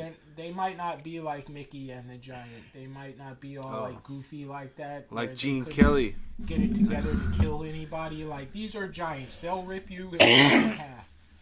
Man, like this beanstalk might even go to different planets. Yep. And if that And if it goes to different planets, man, there ooh. was a cloud island on this planet, if it's that cloud island, it's very deadly just by virtue of being a cloud island because it's a mix of solid and cloud, Yeah. and it's impossible to see up there. Mhm. And That's the people best routinely part. Fall to their death No, just yeah, trying that to doesn't walk look around. good. It's slippery. There's ice and cold water everywhere. And frost giants, Yeah, fucking legions of pissed off giants of all kinds. fire, Fucking frost. castles everywhere. Yeah. don't go up there. But there's You off the can. beanstalk though. There is You'll like get a killed. city up there. You'll get killed. You'll That die. is more reasonable. All right. That little town. Driving by that place, I guess. All right, now you guys are in the valley of the like evil ones. There's one last hoop to get through before you get to the Oh, human no. town area. The evil ones. There's all these fucking just horrible monsters that like prey upon the traffic through this road. But luckily, you're a government-looking like prison bus. So who knows? Maybe they're gonna try to break their friend out. There's all kinds of groups through here: bikers, Yeah. murderers, fucking different races of humanoids, such as. So yeah, I guess we got to lizardmen roll and for encounter then. fucking gnolls, all kinds of barbarians and raiders. All right. The Reavers fucking What did we roll? control this pass 3. for the Ooh. government. Roll the 3. All right. Got a 3. I know what it is, dude. Fucking the road up ahead is all blocked by a fucking shitload of guys on motorbikes. Uh-oh. And they're like waving you to stop. Huh. You think we should stop? Yeah, right. What do you think? I don't know. I don't like this place. I don't want to stop. A few of them have RPGs over their shoulders. Okay. They've all got like rifles, swords. I'll say there's 20 freaking guys. They're wearing, some of them are wearing vests that's just straight say Reavers on them. I mean, we're in a bus. You're in a bus. You could try to just plow through them Plow and see through what them. happens with 20 guys with AK-47s like letting into you. All right. What do you think? We should take the chance. I to, lay down on the floor, to I'm like- stop? I lay down on You the think we floor should and just give go him a through, thumbs plow up through them? to go through. Yeah. Yeah. He lays on the floor. Let's just plow through them. All right, you just Go like, the fucking total party kill, man. all right, man. They got a 13 on the initiative. All right, I'll let's give see them what- a +1. Let's see what we get. A You guys 4. have like a plus. 4. A 4. You guys have a pretty high dex adjustment, but nothing that can repair this. So they have time to fucking launch RPGs and shit at you. Oh shit. All right, 2 fucking RPGs just come fucking Okay. lobbing toward your ass. All right. Oh shit. Roll low. Roll low. This is their attack roll on you. 6. 6. All right, the RPG explodes near the bus, damaging the bus for a few hit points. And then another one does the same or hits. Okay, yeah, roll. We gotta roll. Let's see what happens here. Oh, that was All right. corner. That's also. Oh! Jesus. Yeah, that's why I've been rolling up there. 16. Oh no! All right, this motherfucker like comes in and blows a hole in the side of the fucking bus. This shit's maybe catches fire real Damn. high to put the flames out from driving. Basically. Alright, I'm putting the flames out, and I rolled a 15. All right, the Jawa like gets the fire extinguisher from the side. He's all like, and now you're caught up right to where they are, and they're just all ripping into you with fucking machine guns on suppressive fire. Only a couple of them though, because they don't want to like kill themselves. Roll another dodge check. This is low because it's actually their attack. Yeah. This is you want to roll low. 17. 17! All right, they like let into this. This bus has like bullet holes like in places where vehicles really shouldn't have bullet holes. Uh-oh. You hear the engine all like sagging and shit. Yeah. Well, But you drive through. It's still you're It's still still running. focusing. It's just clunky. Yeah, you got like your vehicle is in a bloodied condition. If it was a living creature, it would be known that it's lost over half its hit points. Mm? Jesus. It got hit. It got hit by an RPG. It took a near miss from an RPG, and then took several fucking. Yeah, rounds. no, like the side of it's Oh, missing. sometimes The full side of the bus is missing. full side of a bus is missing. You know, and Do you it's. try to hit the bikes? You should. I mean, I would. Yeah, Like- start like throw my bus on like anything I can hit there. All right, the two guys with the RPGs had to like steady themselves and shit in the middle of the road. You can like try to swipe them, and they try to like get their bikes out of the way. Yep, that's 17. Oh, that's your attack too. That's All my right, attack, That's okay. one attack, and you hit one guy, and then you swerve maybe the other way, or keep swerving that way. Maybe makes more sense. Yeah, keep swerving. 4. All right, the other guy like jumps and like pulls his motorcycle like in the tail end of the bus, just barely misses him. But like that first guy just got hit. Here's his dex check because you guys are on this road that's on the side of a cliff, Yeah, he's trying to. and he rolls a 3 on his dex check and falls off the cliff. He's all ah! Oh shit! That's my favorite sound effect. The in Wilhelm this is campaign. screaming. Yeah. So He falls over and shit. the other guy with the RPG's like, they just killed Benny! And they're all like, ah! You hear the motorcycle starting up, dude. And they're gonna chase Damn. your ass into town now. Oh, Shit! You got any bombs? He has Slingshot like it. those weak ass 30 mil grenades. Alright, I look for any, like, rocks. He's always got rocks. No, What I is meant it? Is it? Am I boulders. still Boulders driving the on the bus? side? Yeah. Could I do with the bus without driving the bus? Just get out of the bus and. You're driving the Working. bus, but like you can also shoot. You're a driver. You're Yeah. a trained driver, so you're one of the people that Yeah, can that's what I'm drive saying. and Like, shoot. maybe we can, like, knock Drive some and boulders shoot, down. man. Throw some grenades like that. Throw a grenade and try to cause an avalanche. Yeah, that's what I would say. Yeah. That's probably your best bet, because you're on just, a like, mountain. Throw a grenade and there's some shit. Yeah, look for the boulders. For some All right, boulders. what did I say? It was 20 of Boulders, them. okay. So one of them died. Now there's 19. Yep. Yeah. And they jump on their bikes and they have to leave the bike of one of their fallen fucking guys. They are so fucking pissed. Their friend just fell off of this cliff. 7,000 feet altitude. Jesus. And now you're like just driving like fuck you, and they're Fuck like, Benny. "Oh, fuck you, bitch." Fuck Benny. Fuck Benny! And then so they're like, vroom, vroom, they're chasing you, and just before they even get close, dude, you throw this grenade up onto the side of the hill, and try to cause. So roll it to hit. Yeah. This is Okay. a 2 stunt. hits? This is a stunt. You're trying. So like you want to see good numbers here. 5. Oh! All right, it hits the side.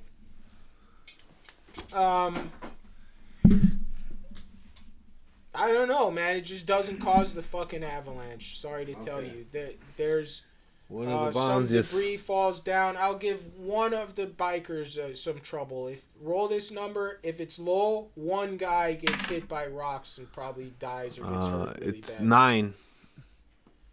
All right, fuck it. One of their like minion guys like hits like these rocks come down by the side of the road, and one of the bikes like loses control, and he's all like scraped up and shit.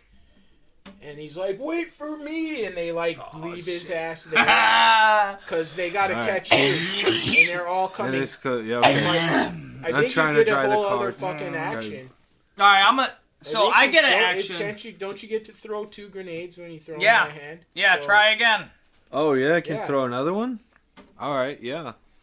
And you're still now. Are you just gonna target them with this grenade, or are you still trying the No, I think avalanche still- trick? I don't know. I don't know. What, avalanche or. Avalanche. What'd you get? 12. 12. You got +6 dex, I think, or no, +4 dex, Throw- and then you got 2 for your level, so +6. That's an 18. I'm feeling like this trick needs to see like a 20 or so. So Oh. Okay. I'll give one more guy just I'll say one more guy is maybe hurt like just like the last time. Actually, no, this is actually for 10 of their ass, right? Because you did get an 18. Yeah. So there's like plenty of like shrapnel 12. raining down on like the lesser, modified by your pluses. Oh yeah, Okay. okay. So there's plenty of like hazard for that whole team, but it's not enough to take out all fucking 20 angry bikers right now. Okay. So they got a 12 on their save. So what I'm gonna say is you wounded fucking 10 of them. Like all this like shrapnel just fucking. Now they're just dude. Now they're Yeah, just that now much they're- more pissed off. They're so pissed off now. Okay. Gotta escape, man. Yeah. It's still your guys' initiative. Sorry, What do I'm I going have? slow. You have a 22. You have a 22 and an SMG. You have a fucking like an Ingram SMG in that duffel bag that they set next to the prisoner. And you also have an electrically charged sword, if you remember that. Yeah. One. But yeah, you have like a fucking 45. All right, dude. I think it's just pretty pull much out like my an Ingram. SMG. You go to the like school bus door at the back. Yeah, dude. Just like pop that shit out, and what are you just gonna suppressive fire on them? Are you gonna try to aim for the back rank that just got hit by the Yeah, explosion? dude. 19. Oh. All right, dude. What are you wasting? Like half a clip here or so? Yeah. All right, dude. That whole back rank of guys, since they were already so badly wounded, and then they just ride into this like wave of machine gun fire. Merry Christmas. The other guys like in the front like split up, and they're coming up the sides of the van. I'm just gonna give them that they caught up to you. But the whole back rank of them, the shittier ones, they just all bit the big one right now. Those motorcycles are all clattering to the fucking ground and like tumbling back down the hill and shit. The guys are all screaming fucking blood and guts. As the fucking one leader comes up the driver's side with his fucking RPG over his shoulder and shit, and he's getting out a sword. And fucking like he's just gonna pop your fucking tire. And then the other rest of the like 7 or 8 guys are split up between his side and the other side. They're just gonna rip in with fucking machine guns. And that other side, so there's 4 guys that see you. They got fucking AK-47s staring you down. And they just seen you do this shit. Remember that whole side of the bus is ripped off already, and they came up that side. Oh shit. Fuck. And so for some reason they're like, "That's the fucking bank robber from the news. Grab him!" The bank. And Oh one of them, shit. one of them like jumps, so they don't like just machine gun you, dude. And one of them jumps. That would have made it. He jumps and like slips and grabs on, and like he enters the passenger area of the bus. No. Wait, don't I get an attack since he grabbed on? No, it's their attack, Okay, right? yeah. That's Shit. And the other ones basically got Overwatch on him. Like, if he goes down, they're just going to start firing into there. And then meanwhile, on the driver's side, a guy comes up and he, like, bends over with his motorcycle and fucking tries to slash your tire, dude, while you're driving. And he hits the fucking tire of the car. You just hear, like... Oh, shit. And he's got to do a driving check, because that's dangerous as fuck. Oh yeah. Yeah, right. You should roll. That should He mess gets up. a 6. He makes it, dude. He's a badass. The guy. The 16. murderer guy. And you're all like, yeah, you're driving, but you're going to be like half speed or... 16 though. Yep. You either have to take driving checks to keep going this speed, or... Or a maneuver or something? No, just check. Wait, keep what trying if to keep you, driving. If you can think of something, yeah. Then Like, Keep what driving if and they're throw like, they're on grenades. 2 sides of us and they're gonna try to shoot into the bus? What if you just slowed the fuck down and let them shoot each other? Well, they haven't started Oh. shooting yet, but... But they're gonna shoot, and you just gotta time it right. Well, the ones on the driver's side all slowed down because they're following the guy that stabbed. And he had to slow down and shit to do that. Alright. The ones on the other side are tracking and just like watching. Remember? They're watching to see what happens to the one that like kicked his bike down to jump in there and try to grab you. So this man's walking up to you, but he doesn't have that much initiative where he can jump. I mean, I guess you do get move and attack, but no. So he moves. He got on the bus, Yeah, that was and his he's action. walking towards And us. now And he's walking toward. if we kill him right passenger. away, they'll start shooting. Yep. So he's like he's holding in he's holding them to shoot. So as soon as we shoot him, he'll start shooting each other. I mean, if you attack this guy, I will hit the brakes right away. Yup. As soon as they start shooting. All right. I So just that rip would be it. the- I have my gun. That would be our plan. He shoots the guy, and I. hit Yeah, the I guess brakes I'm at just the- gonna- And by the way, you hear like sirens off in the distance. I'm gonna put behind- another half Oh, clip. it's sirens. You guys hear sirens Yeah. in the distance behind. I'm gonna put another half clip into this guy just in front of me now. Oh, that's that's fun. All right, you fire a long burst at this man. 10. All right, maybe like one round hits the guy. But he was just a first level biker. He fucking just screams and falls off the bus. Then his friends were on Overwatch to attack right fucking him. You got And then a you're full gonna unit hit of the 10 but fucking he's people. hitting the brakes. So I don't know. Am I moving? All right, that so you're after? doing a defensive maneuver. Yeah. Yeah. All right, so this one is almost more of a stunt in itself too. So I'll give you a roll. You roll high, and we'll see what this does, how it modifies their attack. 14. All right, you pull this thing off. They're at least at some risk of shooting a friendly fire because of this move. Okay. So let's see, how did it go? There were three bikers on the passenger side about to like open up. Then their guy like comes like flying forward. He's shot up and died, and the whole bus like stopped. And these guys, if they roll like low enough, their critical fumble, which they're at threat of, which I'll give them, they just got a critical fumble on a 4. 4. So they're at threat of shooting their own, and that's what just fucking happened. So the other 5 got a save versus fucking suppressive fire area attack with an automatic weapon. Alright, well, you know how when you save though versus area attack, you still take some fucking damage. Yeah. So all of the fucking, those bikers, 3 of them get shot and fucking fall and die. The boss guy, he either takes a bullet like a champ or doesn't even get hit. And then one of them didn't even get hit. So Yep. there's a boss, one guy, and then the 3 of them that killed their other 3. Damn, so there's only There's only 5 of them left now. 5 of them left. Out of fucking 20. And you guys killed one of their bosses right away, slapped him with the bus, and he fell off the cliff. All right.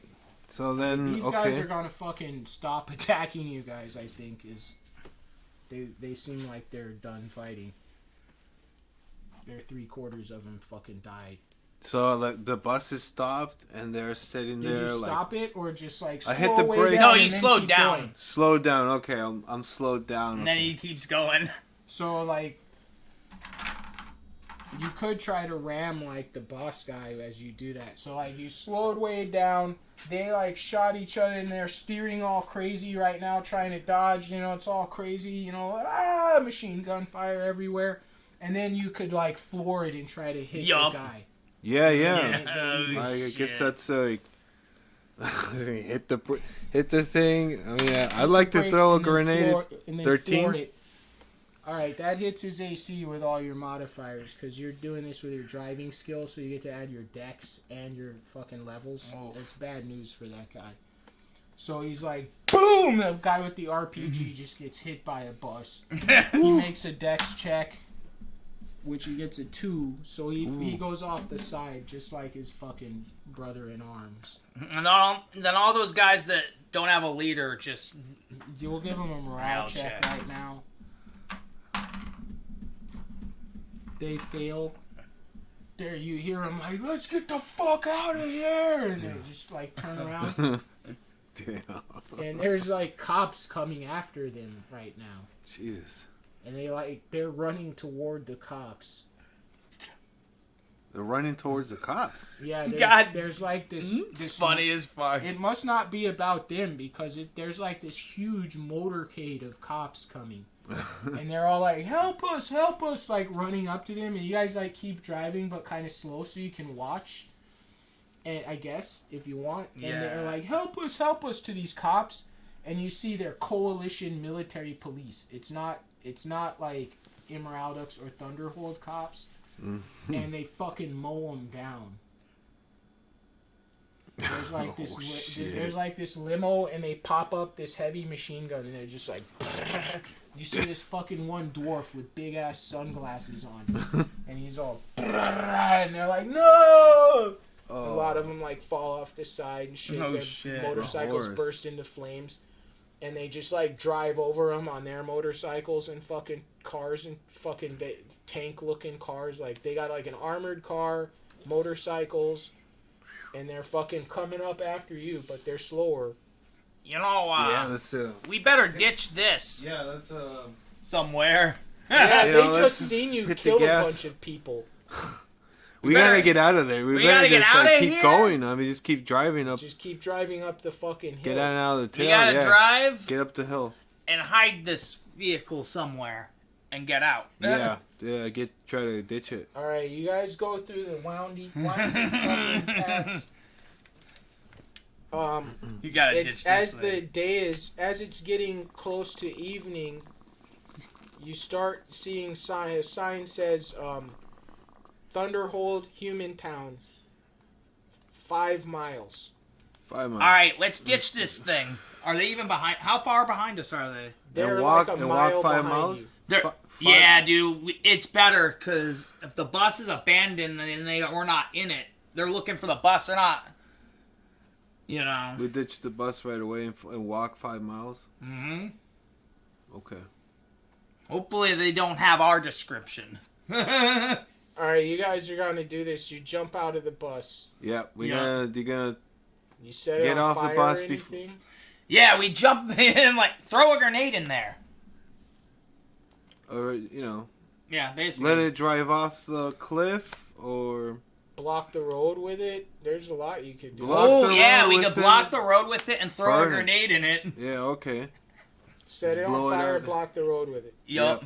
That's what we And ask do. this prisoner guy, hey, This what's up? prisoner Who's, guy who's fucking- this prisoner guy? Hey, what the fuck, man? Who are you? You want to come? No, wait. What the hell is this thing?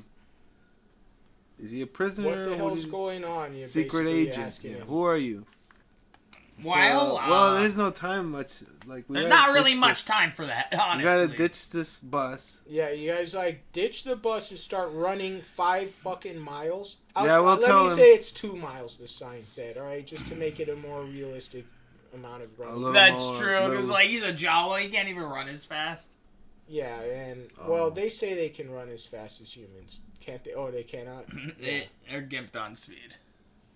So, I'll say it's only 2 miles, and you block off the road 2 miles from the end with this heavy coalition fucking convoy coming in. A little while after you guys run, and like the road's all windy, so you can't see after about like not even a half mile. You can't even see back there. And you just hear like all these cursing and yelling and heavy machines like cutting through the bus and shit. How long, Captain? How about another couple melee rounds? They're all like, it's all there. We gotta get the hell away from that as fast as we can walk. So where's a nice house? Alright, and you guys come up to this big ass fucking like castle on the left with a big fucking mecha just guarding this big ass gate into there. Just a fucking huge humanoid robot with cannons slung under its arm. And you can see like lights and shit blinking on that fucking thing. And there's like hundreds of people walking in and out of those gates, and there's like guards checking on them and shit. Dwarves, badass dwarves with long ass fucking rifles, Yeah, what's fucking weird ass scopes and shit. Yup. And then the other way from that leads to this like whole fucking like, it looks like a graveyard area, but you can see that those aren't graves, those are fucking like watchtowers. They're like armed towers filled with fucking men. Dwarves actually, just like watching this like shanty that the dwarves force like most of the poor humans to live in. Yeah, so like I'm like, Let's go into one of these shanties. The shanties. You were sent to set up to like meet up with the Thieves Guild here, and work with them in the shanty area called Human Town. Yeah. So there's a sign that Look. says Human Town. Oh, I see. Sign says. I was Thunderhole. sent here that's to right work up- with some people here. Oh. They're in this shanty town. We gotta get in there.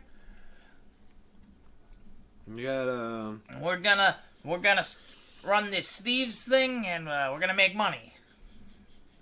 Unfortunately, make money there's these too? watchtowers in between, filled with fucking dwarves that guard over all of this shit. You They see know, you guys walking up there. In fact, they're like, dude, a bunch of guys are pissed off coming out of that first fucking tower. They must have radioed your guys' ass in. I mean, you know what I'm saying? A convoy's coming from the government, and some asshole blocked the fucking road. So they know it's you. hmm? Maybe we have to tell them that we're kind of wanted. You look that you could maybe take a shortcut off the main path and walk down the side of the cliff, like try to circumvent all the towers that guard the Yeah. towns, try to go around. You'll probably end up on the face of the cliff then there's a big fucking like part of the village that's like built into the side of the cliff. That's Clifton. It has probably the highest murder rate in the campaign. All right, let's go. That's the way we go. So you guys like ditch off the road and start like climbing around the face of Mount Thunderholt to try to reach Clifton before these guards find you. Yup. That you saw scramble from their tower. Yeah, we gotta roll, both of us. We're climbing like cliff face now. 10. I got a pretty good All right, dex. you actually have the climb skill, so you're finding. I'll say by rolling that with your modifiers, you found a fairly doable path that a non-climber can also take. All right, That would be you. 19. 19. All right, you guys make it pretty well as far as not falling to your death, even though it's We're it's climbing like- a cliff face, It's still winter up here and it's and icy. it's slippery. It's icy. Frosty. Let's say. Frosty. And make your stealth check to have gotten away. All right, what'd I roll? 11. 11. Oh, well, 11's higher than 11 or higher than 10. So the guards are like, they went down. I think they went into Clifton. They tell their boss. I mean, you guys don't know that, but Yeah. yeah, this is a pretty. You guys done a bad thing. We always do it. We're always messing with people, fighting. All right, you guys fucking climb around and come to this section of shanties. It's not even shanties here. These are like ruins of like actual good city, and it's hanging off the side of. It's like an old like shitload of old abandoned apartments and shit hanging off the side of a cliff. All right. My And you see up at the top of it all, there's like people walking around. There's a guy walking around up there with like fucking shades on, dressed kind of like I don't know. He's got like a beret, shades, like a tracksuit, and he's got a fucking Ingram on him. And he's like all telling people where to go and shit. And you see a weird like there's a weird machine by him and shit. And he looks down by you guys and he's like, "Hey, what the fuck are you guys doing down there? Do you live down there? Hey, there's been a lot of fucking crime lately. Get the fuck up here now."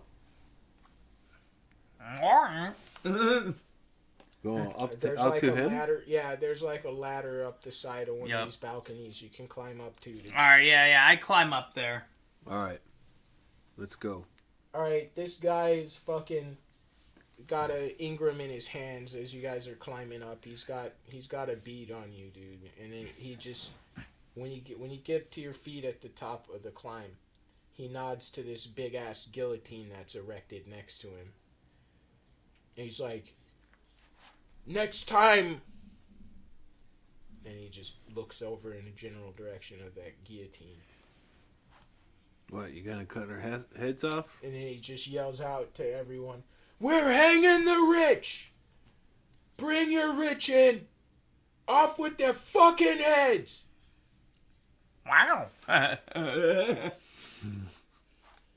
What? And he's got a box guy's with like cans of going Schlitz in there medieval. and a sign, $2. Somebody comes up and buys a bag of chips and a Schlitz beer off of him. All right, yeah, we just walk into Are you going into Clifton or to Humantown? into Human Town. Alright, you guys walk past the guillotine gate to the flesh marts. Some like fucking hag in just a bloody apron comes out and she's all, Welcome to fucking Flesh Mart! Huh. Come in, boys! What would you like? Some delicious, juicy you-know-what? And she's like pointing at her apron like that. Like her thing?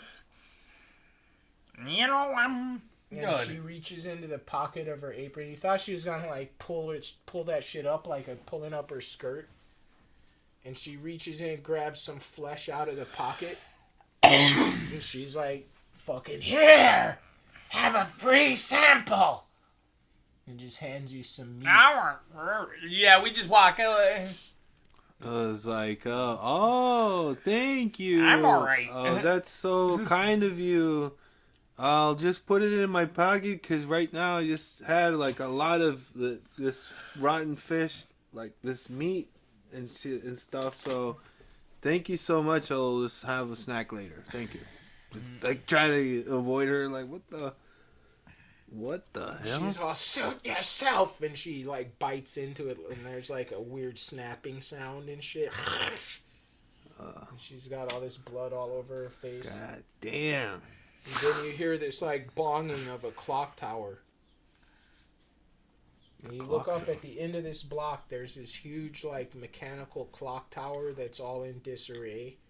Huh. And it's ringing right now. You don't Great know Scott. if it's accurate or not. I guess you being a machine probably have access to what time it is. Alright, it's keeping perfect time. It says, I guess, 4 in the afternoon. 420. It's 4:20 in real life. Oh, Now you found if you walked over to that clock tower, so I guess you still by the Flesh Mart, kind of between the Flesh Mart and the clock tower. yeah. There's other buildings. They're mostly kind of nondescript, probably like apartments. It's amazing how built up this area is for being kind of a slum outside of a major city. Yeah. The apartments are. All right, mostly so I wonder multi-story. what building did they even tell me to go to. They just said a neighborhood. Yeah, I don't think they sent you to any particular. They building. just said to meet up with the Thieves Guild Yeah. in this neighborhood. Meet up with our representatives in Humantown. Yep. Oh, okay. I wonder where these representatives are. There's a whole district of warehouses, it looks like, past the new clock tower. That might be it. The warehouses area? The warehouse district. The warehouse district. Yeah, I just kind of like look around. Like, is there like any? There's probably crazy scraps in the street, aren't there? Of There's technology. and crazy shit. Colts. Well, the scraps around here are like creature scraps. Oh. Bits of like meat. Honestly, a lot of it looks human. There's like severed fucking cleaned like limbs and shit laying by the side of the road by this fucking Flesh Mart. Yeah, we just get going. That's gross. This Alright, is you keep walking infernal. past that, so you're coming to this like fenced off area that looks like an abandoned fucking tower of some kind made out of just like salvaged metal. But it's got this like glistening, super high tech, somehow looking mechanical clock on the Yeah, tip I'm of like it. looking for salvageable technology around it. Man. Roll a notice check. 9. Yep, 9. Yeah, there's tons of just loose articles here you could thieve. Just kind of like, It's just one simple. It's like, you know those gates with the sharp tips. Those Yeah. like metal gates. It's just like that. That's the security. oh, A 6-foot gate. I gotta use 6 the foot. bathroom really quick. yeah. I don't know what's. Sorry. All right. A 6-foot gate, yeah? 6-foot sharp tipped fence Yeah. around this like abandoned, almost like just a regular like big house, but then there's like all this metal in the center and it's piled into this big ass clock. Shit. Alright, dude, I look at the fence and I just like pick it or cut. Oh, you go to the gate. Yeah. All right, it is locked. You try to pick the lock. Well, I check for traps. 9. Any traps? There's no trap on the gate. Alright, I picked the lock. 4. All right, the lock. Do you know your whole mod? Like, I get. Okay.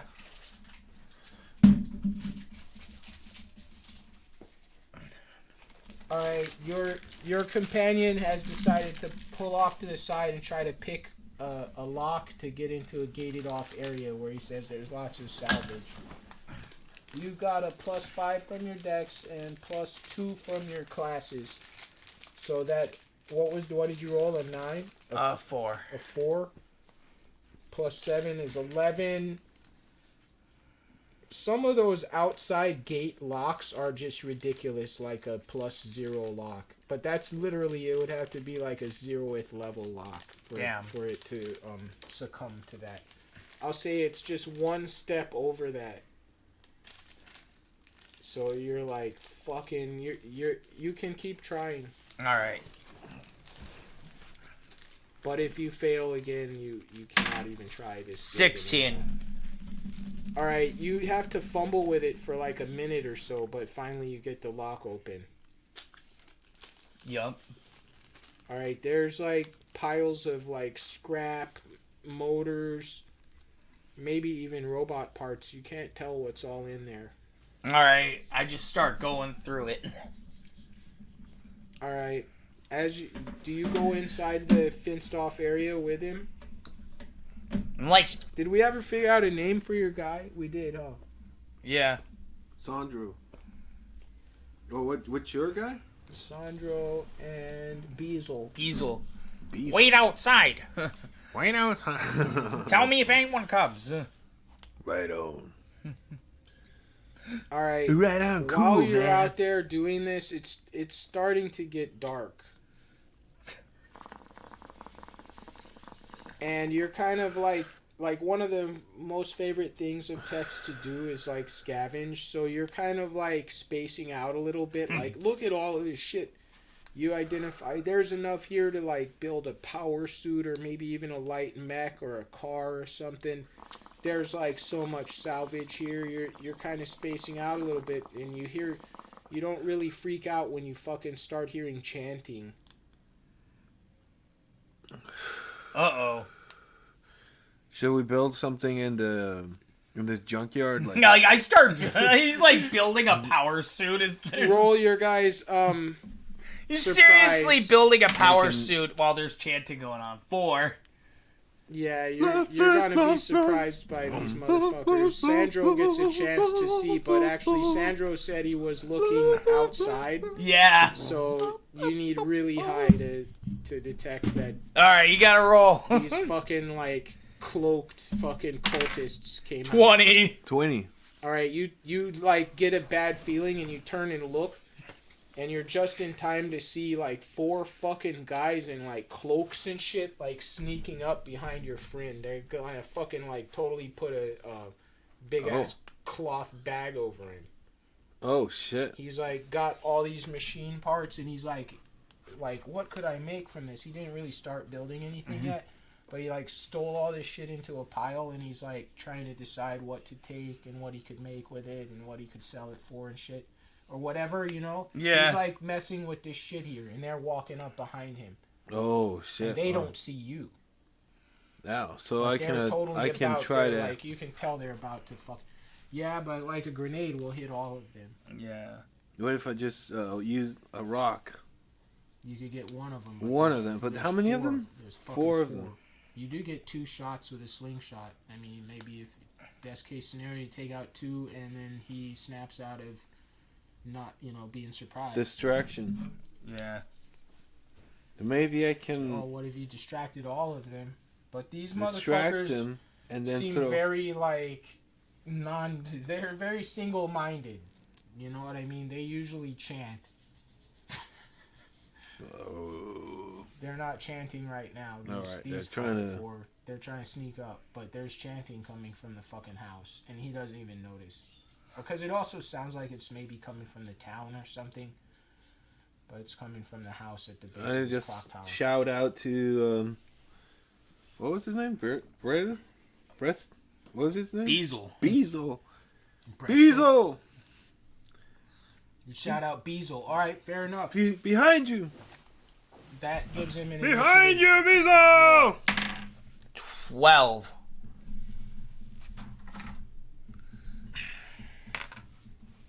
These assholes get a 19, and their leader Jesus. rolls a 9. What's your AC, Beazle? It says Beazle! Beazolio! 16. Well, but versus large, or... Yeah, that is versus large. Behind you, Beazolio! Shit. All right, their leader throws a fucking sack over your head. Their leader's a big fucking strong man. He throws a sack over you Oh, shit! and grabs you the fuck up. I guess you do, like, if you had a flamethrower or something, if you had a lighter in your hand, or... Put a what knife on him. attack were you preparing? You were probably getting a gun out. We should put a knife on him. You can always shoot through a fucking... Yeah, dude, I just start shooting through the bag, dude. At the guy? Yeah, 14. 14. All right, pop! You hear him like, fuck! That's Biatches. remember you get 2. You're in semi-auto, Yeah. so it's 2 separate attacks. 14. Get it. 17. All right, you light this guy up twice with bullets, and he's like screaming and shit, and he just fucking. I guess he's just gonna try. Oh, he's not that close to the cliff. I was gonna say he just hooks the bag over the side of the fucking mountain, but that's actually a block away. He probably just drops it. I would imagine. Well, this guy's a tank. He's like 10th level, so he takes his, 2 bullets like a man. And then he, like, yeah. Well, he already had his attack, so it's your guys' turn right now. Yeah, All right. what do you do? I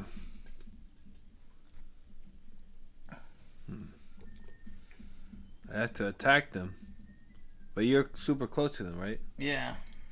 Yeah, I guess I have to go hand in hand and fight them like. Well, Like a man. there's 5 guys. How many guys I say? You have that scimitar, and you could ride Yeah. in on the board, dude. There's the leader guy that's holding him in a bag. Then there's. I think I said Yeah, it was 4. skate- It was I- 4 of them. He's got 3 I hovered down there. followers Yo, behind him. yeah, dude. And He's they're about to like start beating into the bag with rifle butts. yeah. All right, he hoverboards in with the scimitar. Is I guess what he's saying. Yep. All right, you actually have surprise over them, so you can get a sneak attack on one of them. One. All right, you come in on your hoverboard. Oh! It's not a critical fumble until you miss. So you have another chance to not have a critical fumble, which will happen if you hit their AC on 11. the second roll. Which these guys are just cultists, dude. They're just unremarkable fucking people in cloaks. So you don't actually critical fumble, but you do miss an easy ass shot. and you lose your hold. Everything's over. It's their attack. Alright. The three of them. Oh, and you gave up your surprise, so they know you're there now. Fuck. All right. So one of them turns and like tries Distract to him. smack you with a rifle butt in the face. Or no, you're hovering like probably 5 feet above ground or something. Or Okay, yeah. so I guess he's just gonna try to light into you with two bullets. Dodge both separately. 9. All right, that's close. A bullet whizzes past you and roll another one. And then another one. Guy squeezes 12. off a couple of rounds. The 12 looks like it fucking ripped into you.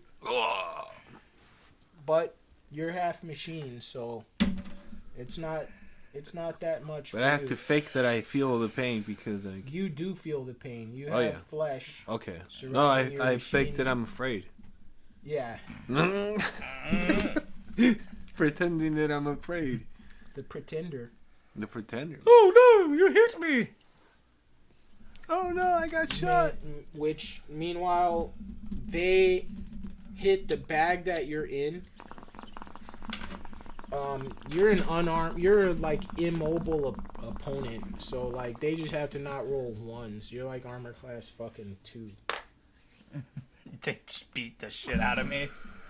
One of them rolls a 3. Fucking shit, bro. Oh really? It went down. The other one rolls a 10. All right, they club you for 5 hit points. How many hit points do I even have? 16. Okay. I still am able to shoot out of this bag, though.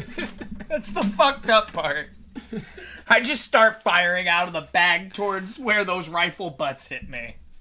So you're targeting these 2 men now, not the main guy who's holding you, who's like apparently eating bullets like they're cookies. Yeah, you know what? You're right. I just target that guy. 6.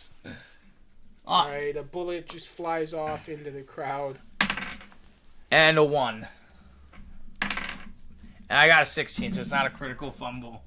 Like, you boy. Well, due to your situation, I'm gonna say you at least lose an attack. You drop the gun into the bag or some shit. 'Cause Damn it's it. It's hard to be like shaken up in a bag and fire accurately. Shooting So at gun. least you didn't shoot your friend in the face. Yeah. And so you already went. We didn't even roll initiative this round. That's fine. So it's Sandro's turn. Yep. What do you... Okay. So I guess I'll just like swing a couple. Start fighting them. You can punch these guys. He's got the scimitar. You can slice the guy. I think he was going to slice him.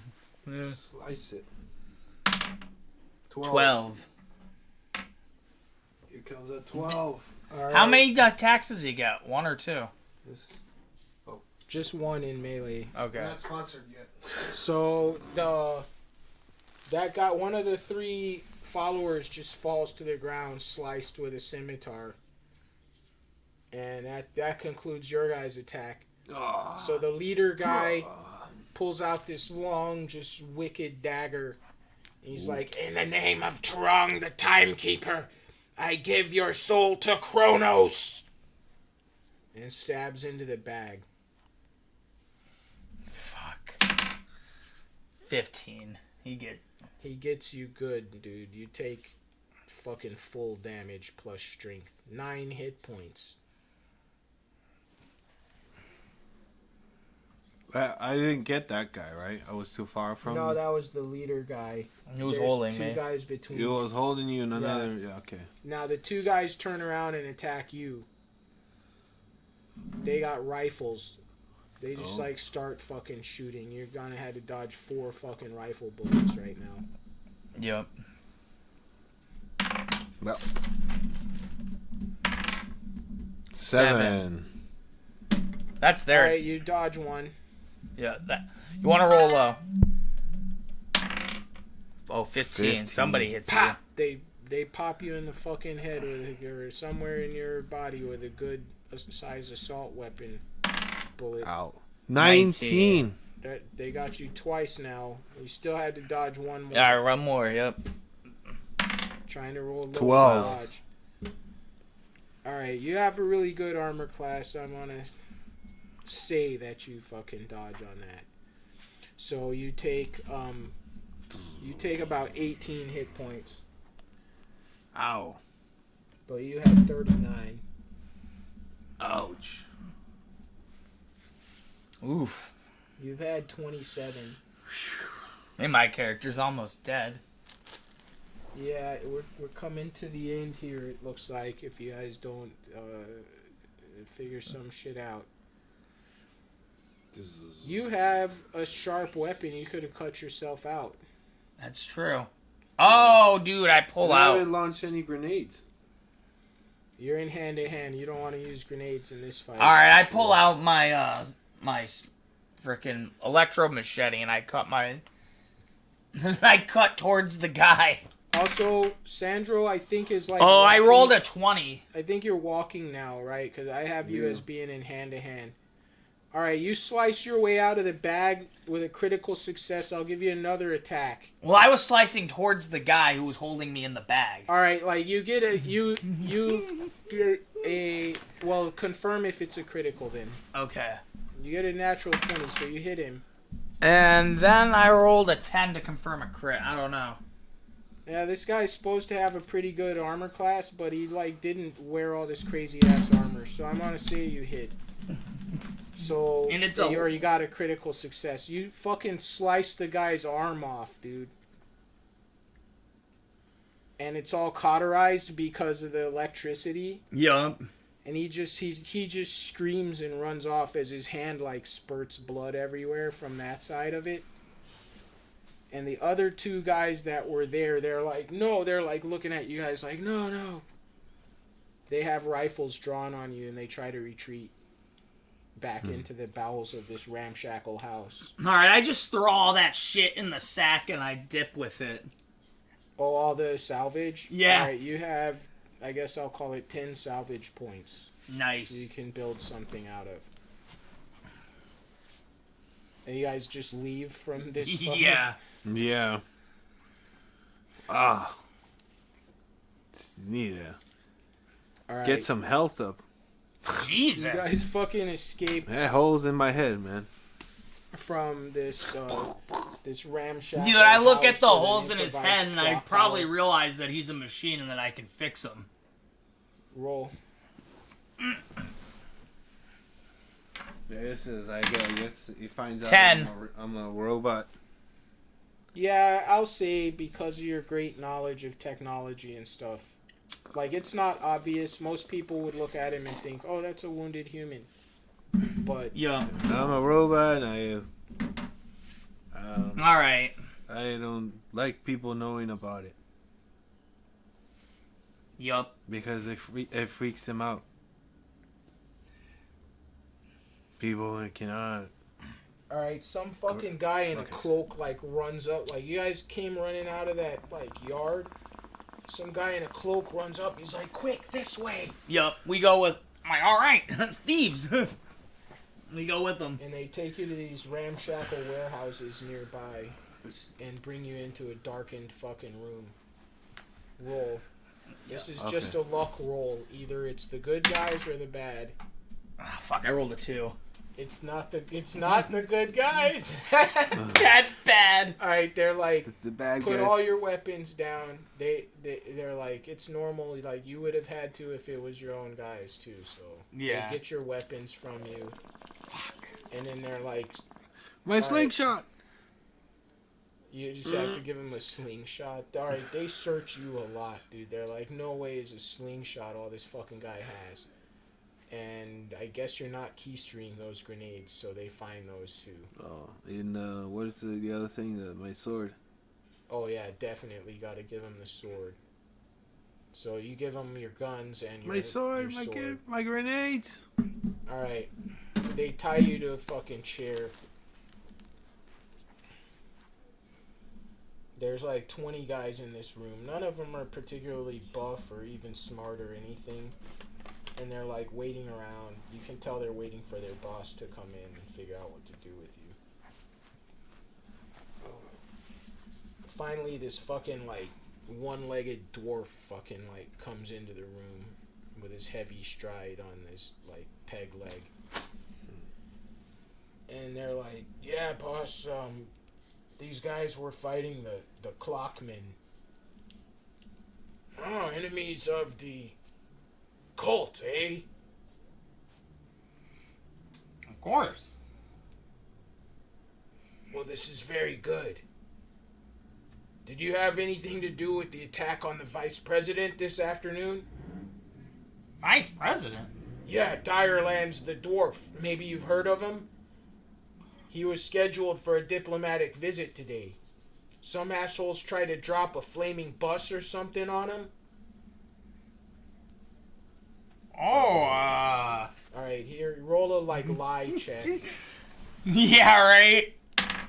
20, dude. Well, you know, He's, alright, he gets on his radio, he's like, "No, it's these not Hells Angels stole the prison bus from us. Not Hells Angels, he calls them, these Reavers stole the prison bus from us. So you were on the bus." They stole the bus.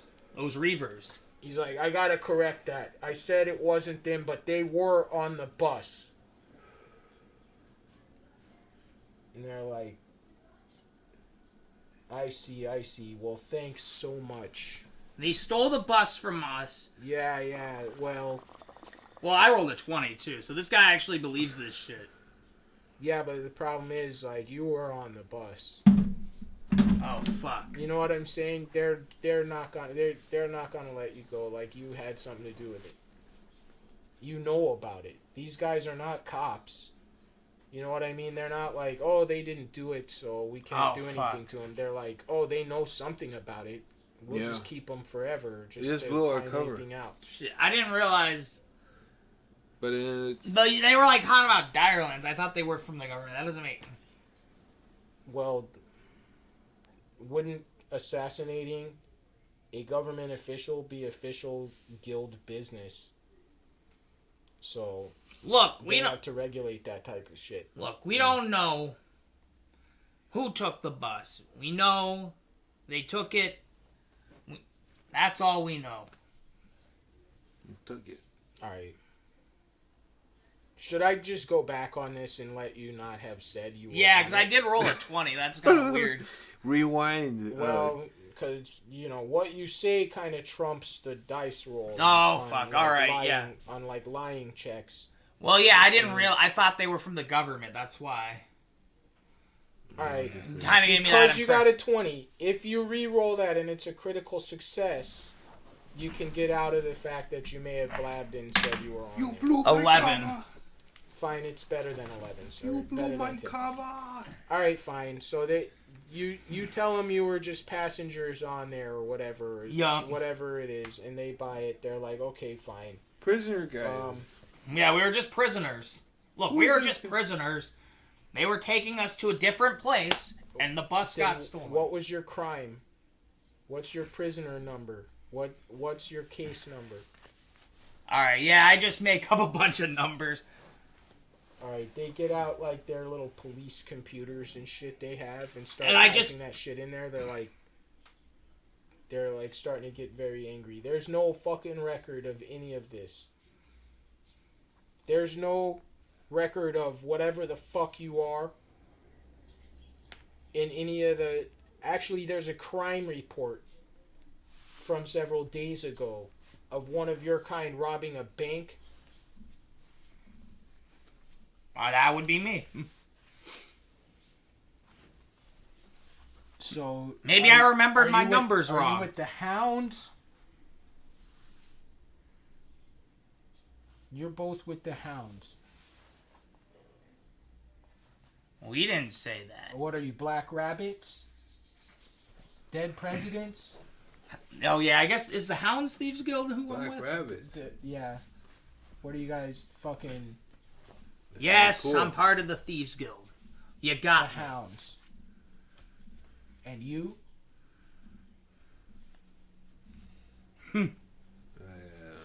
He's a Hound as well. Of course. My partner. Yes, We were just looting technology, like that's right. I always do. That's Why- Alright, right. well, you've got new bosses now. That's correcto mundo.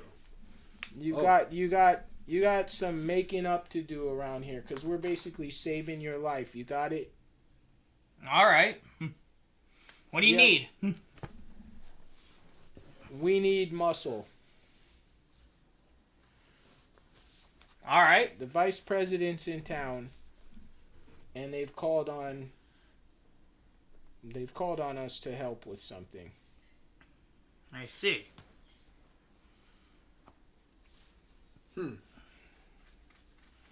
As you know, there's Is no this flights. a proposition for a job? Yes. Well, you owe us one. It could turn into a job if you We do good. If you We guys could do maybe good. get money. Yeah. if you don't do what we need you to do. We're gonna die. We're gonna have to make things right about what happened, which is you operating on our soil.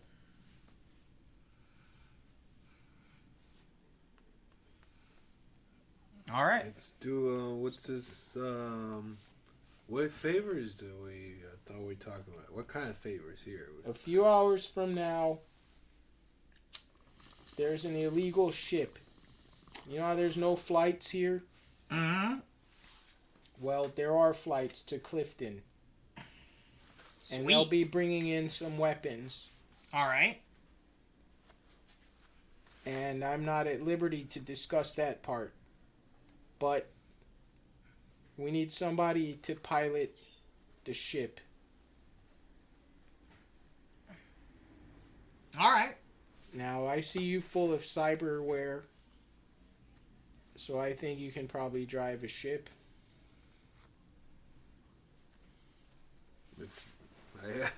I'm a pretty good driver. We'd have one of our guys do it, but it's kind of a one-way thing. A one-way thing. He reaches into his sack and gets out 2 parachutes for you guys. Whoa. So we're gonna jump out of this at some point. All right. Fun. Or there's the other mission. All right. What else do you need done? There's going to be an assault on the vice president.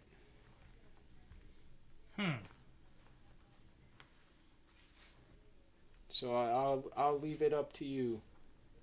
The vice president is supposed to tour Humantown in 20 minutes.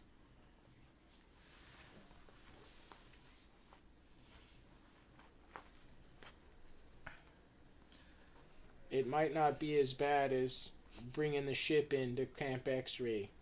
We need that fucker going in there hot.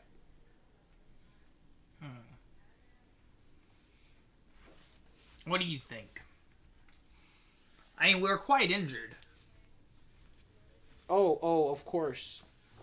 You're gonna have a meal in, well, I guess there's only 20 minutes. He says, of He course. just I hands them a forgot- potion, probably. Yeah, they give you a potion and a first aid kit each. All right. I drink the potion. Well, actually, I'm like, what's this? Yeah, because he's never seen a potion. He's like, what is this? You've heard of potions. Thieves have appraisal From skills. Tatooine, though? From a non-magical world, though? Well, you've been here for, like, what, weeks? Yeah, I guess that's true. Yeah. So, all right. I guess I drink the potion. And also, like, the Star Wars-like shit in our campaign isn't, like, just straight-up Star Wars. I know. Star Wars is D20, so all of that stuff works. Like, even in Book of Boba Fett, there's basically healing potions. I mean, there's a All healing right, tank. yeah. Anyway.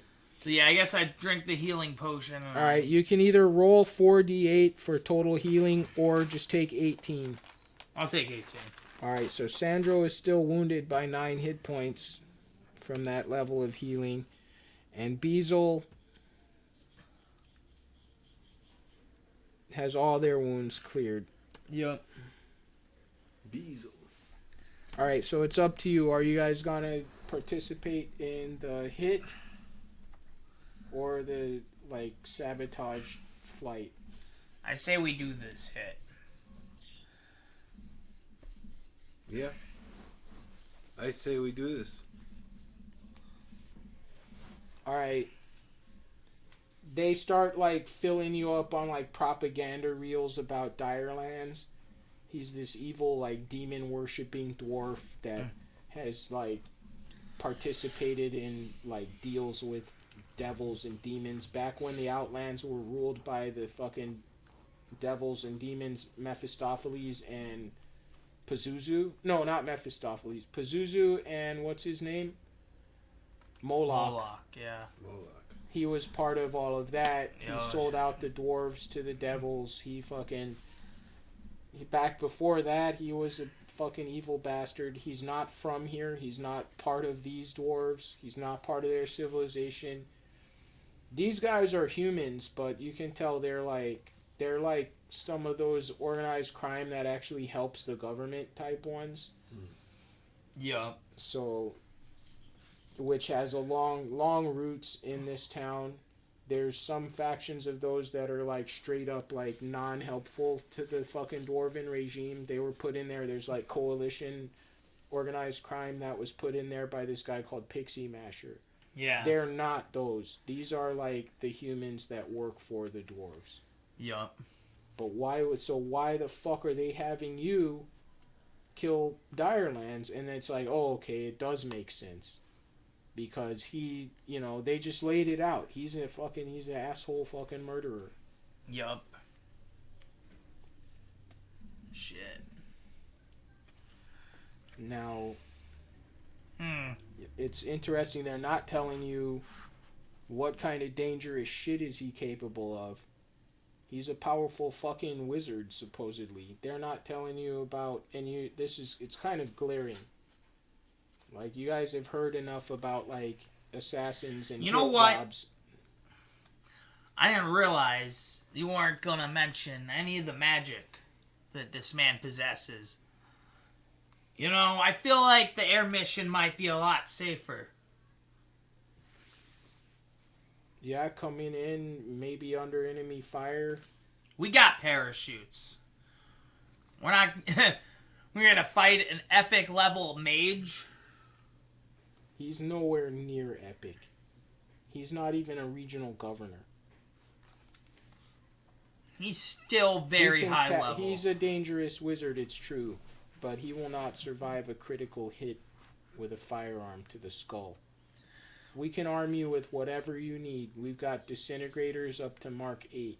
Look, we're not assassins, though. It doesn't matter. Land one of those rounds on his dumbass head, and that's the end of him. Look, we'll do the air mission.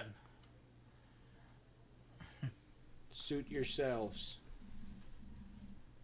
I act a little like concerned about this, but my character doesn't really care if there's somebody needs to be killed. Yeah, but the guy's really strong and would probably kill us. Yeah. This That's air true. mission, we can probably It parachute feels out of. like there's no much alternatives, but damn, then yeah, getting healed up and our weapons. And I say we don't come back to I say, human town. I say I get my stuff back. Alright, so then they say, fuck, man. Well, we only had time to brief you on one of the missions. The ship's coming in right now. Fuck it, we'll do it. Alright, fine. What you're gonna do is take this fucker in and plow it into Camp X-Ray, north of Emeraldux. You got it. We need military casualties. I can't go into why. You have parachutes. You're gonna jump out before it hits. Of course. The autopilot's already programmed, so no need to even jack in. You just strap in and enjoy the ride. Alright.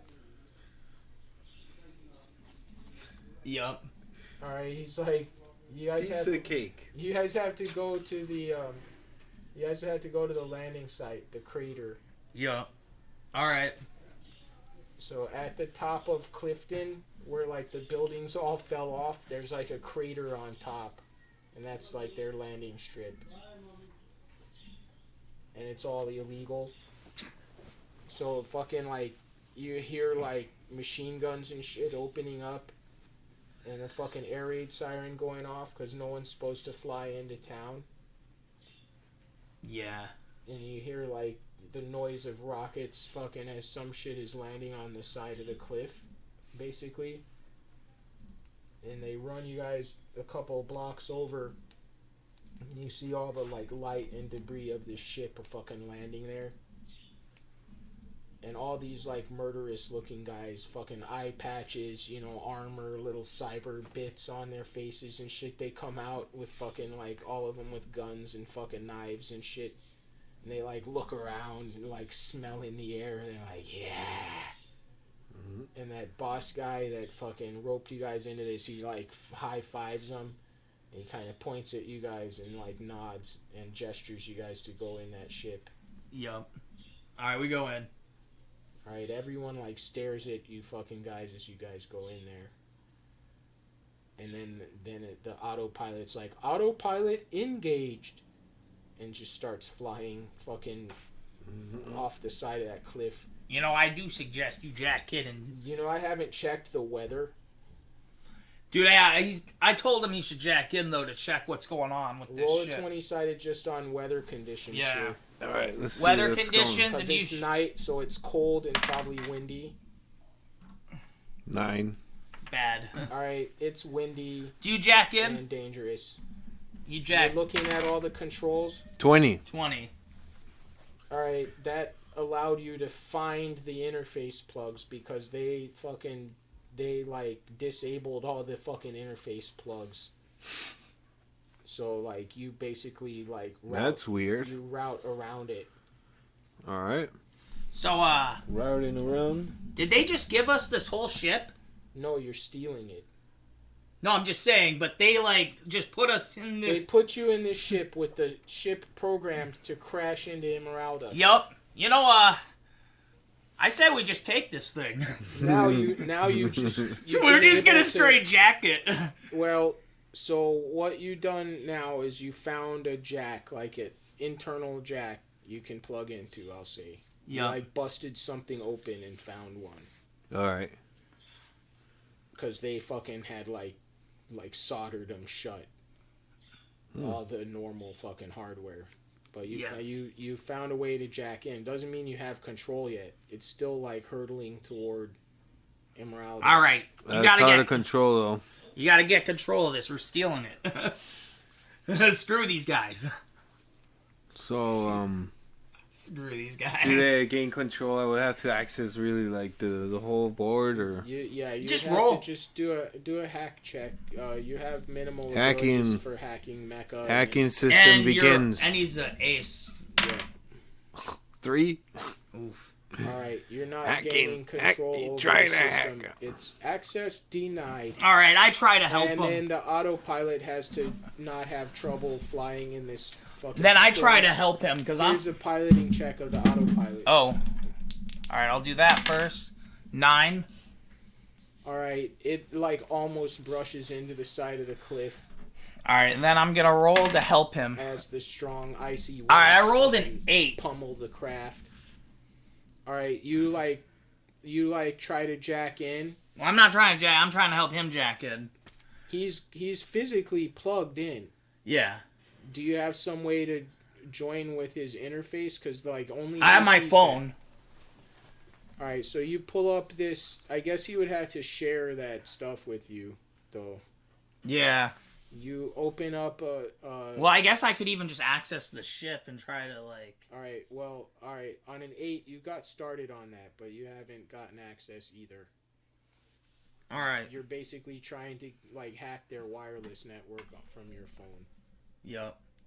but you're like a mastermind criminal hack. I mean, not really a mastermind, but you're a guy that can do that.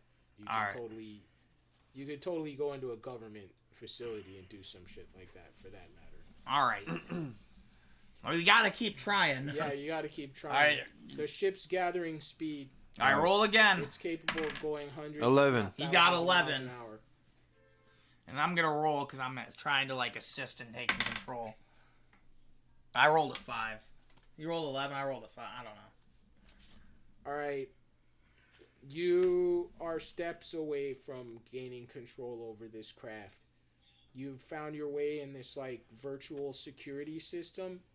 It kind of seems like a maze almost. All right. Do we And need a you roll for the feel like autopilot again? Something, yeah. You feel like something's stalking maze. you through this maze. The autopilot got a 10. Autopilot's still working good. It's starting to take you out of this immediate area. But it's Okay, got, this thing like- is trying it's gotta, to like, fight me. steer through these Yeah. mountains. All right. and All right. We're both gonna try to hack it again. shit. Now. Yep. Hacking. 4. 17. 17. All right, and check for the autopilot.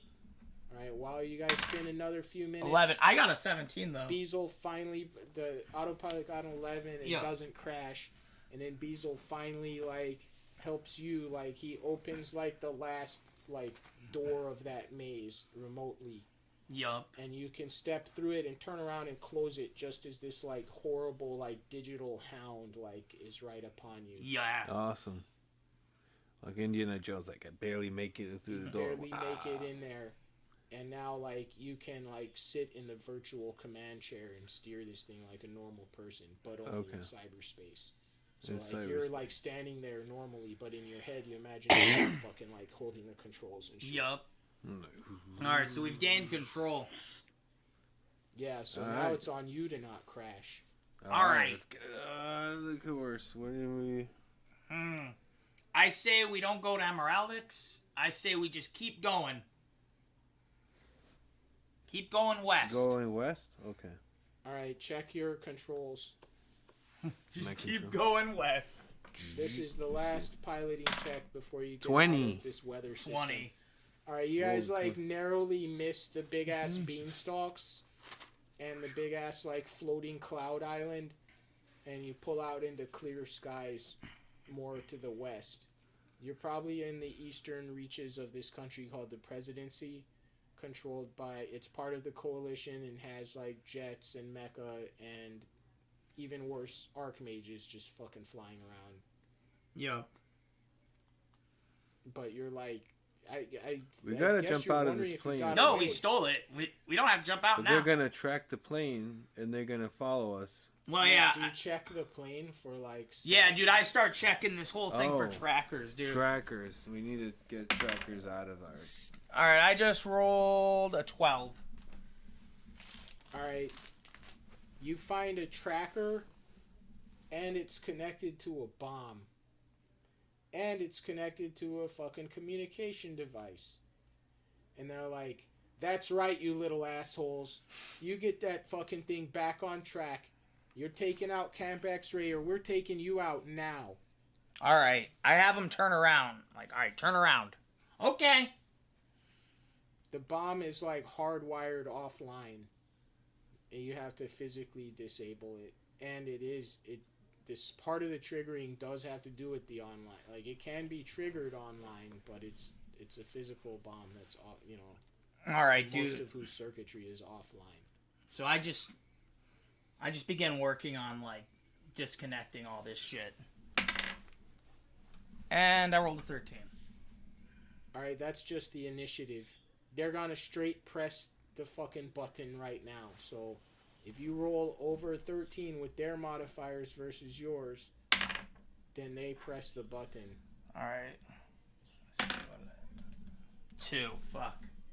No, you have a 13. It's initiative. Oh, okay. They got a 2. And then So the ship doesn't explode before now your check of hacking. okay. 13. Alright, dude, you just like desperately just remove one wire from the bomb Yup. and you pick the right one. That bomb is disabled, dude. And then I call back, have a nice day, and I throw the tracker fucking off. You open the ship, that forces a piloting check. You open the cab and throw something fucking out into the storm. Roll. All right. Mauricio didn't even like know either. Like Sandro's like flying, and you're like all. Psh, you press 11. to open the side. I rolled an What's 11. going on back there? All right, you Fucking throw it. opening- Mauricio has to make the All right. piloting check. Piloting. The whole Oh. ship like lurches Ugh. all sideways. Is a big ass gust of What's pressure. going on? We got a flat tire. 9. All right, you like veer back toward the fucking beanstalk, and you see it. It's all like huge. You're gonna crash into it, but then you like miss and like successfully like steer away. And then you guys fucking like just keep going that way into the presidency. Yup. We could cliffhang it there. We could. Let me see my campaign maps. We could get as far as like landing. Yeah, we'll probably get as far as landing. We need to stop by like 3. Oh shit! So we have plenty of time. We got 2 hours. But, Shelly's. like, earlier's kind of better for me. I got a lot of work shit to Oh, do 'cause okay. I lost my Yeah. computer. So yeah, we can just Yeah, try we've to been, get to landing it, and that's probably the best. I think we've been for like a couple hours or something. So we've been on for a couple hours. Yeah, I think so. I don't see anything in chat, but I don't know where to look for just like No, there's no viewers chat. per se. I don't see chats. Almost 3 hours. 3 Yeah. hours Damn. playing.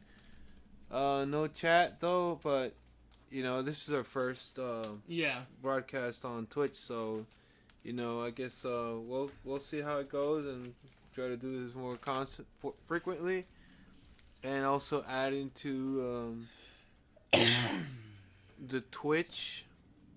I mean Twitch and Discord, so Yeah. we can get more players or have a bigger session. But for now, this has been our session today. Well, we're gonna like land the plane. Yeah, we're gonna try to land. Okay, we're gonna land the plane first. But Alright, in the meantime, follow our channel and wait for the next ones. there's a big city about 50 miles to the west across these mountains called Park City. There's Park a good level of technology and magic there, Yup. and they're not very friendly toward unregistered ships just fucking flying in the middle of the night. Better the middle of the night than the middle of the day, though. Yeah. Maybe you would land outside of the city. I don't know. It's up to you. But All right, we there is a city nearby. Let's land outside the city. They're a total other jurisdiction. They're part of the coalition. Yeah. All these countries are part of the coalition, but it's like a different whole country of the coalition because they're the outlands and this is the presidency. So things work a lot differently there. There are like extradition treaties, but like you haven't even been arrested or anything, Nope. right? So like you're probably not even identified as Yeah, like, we.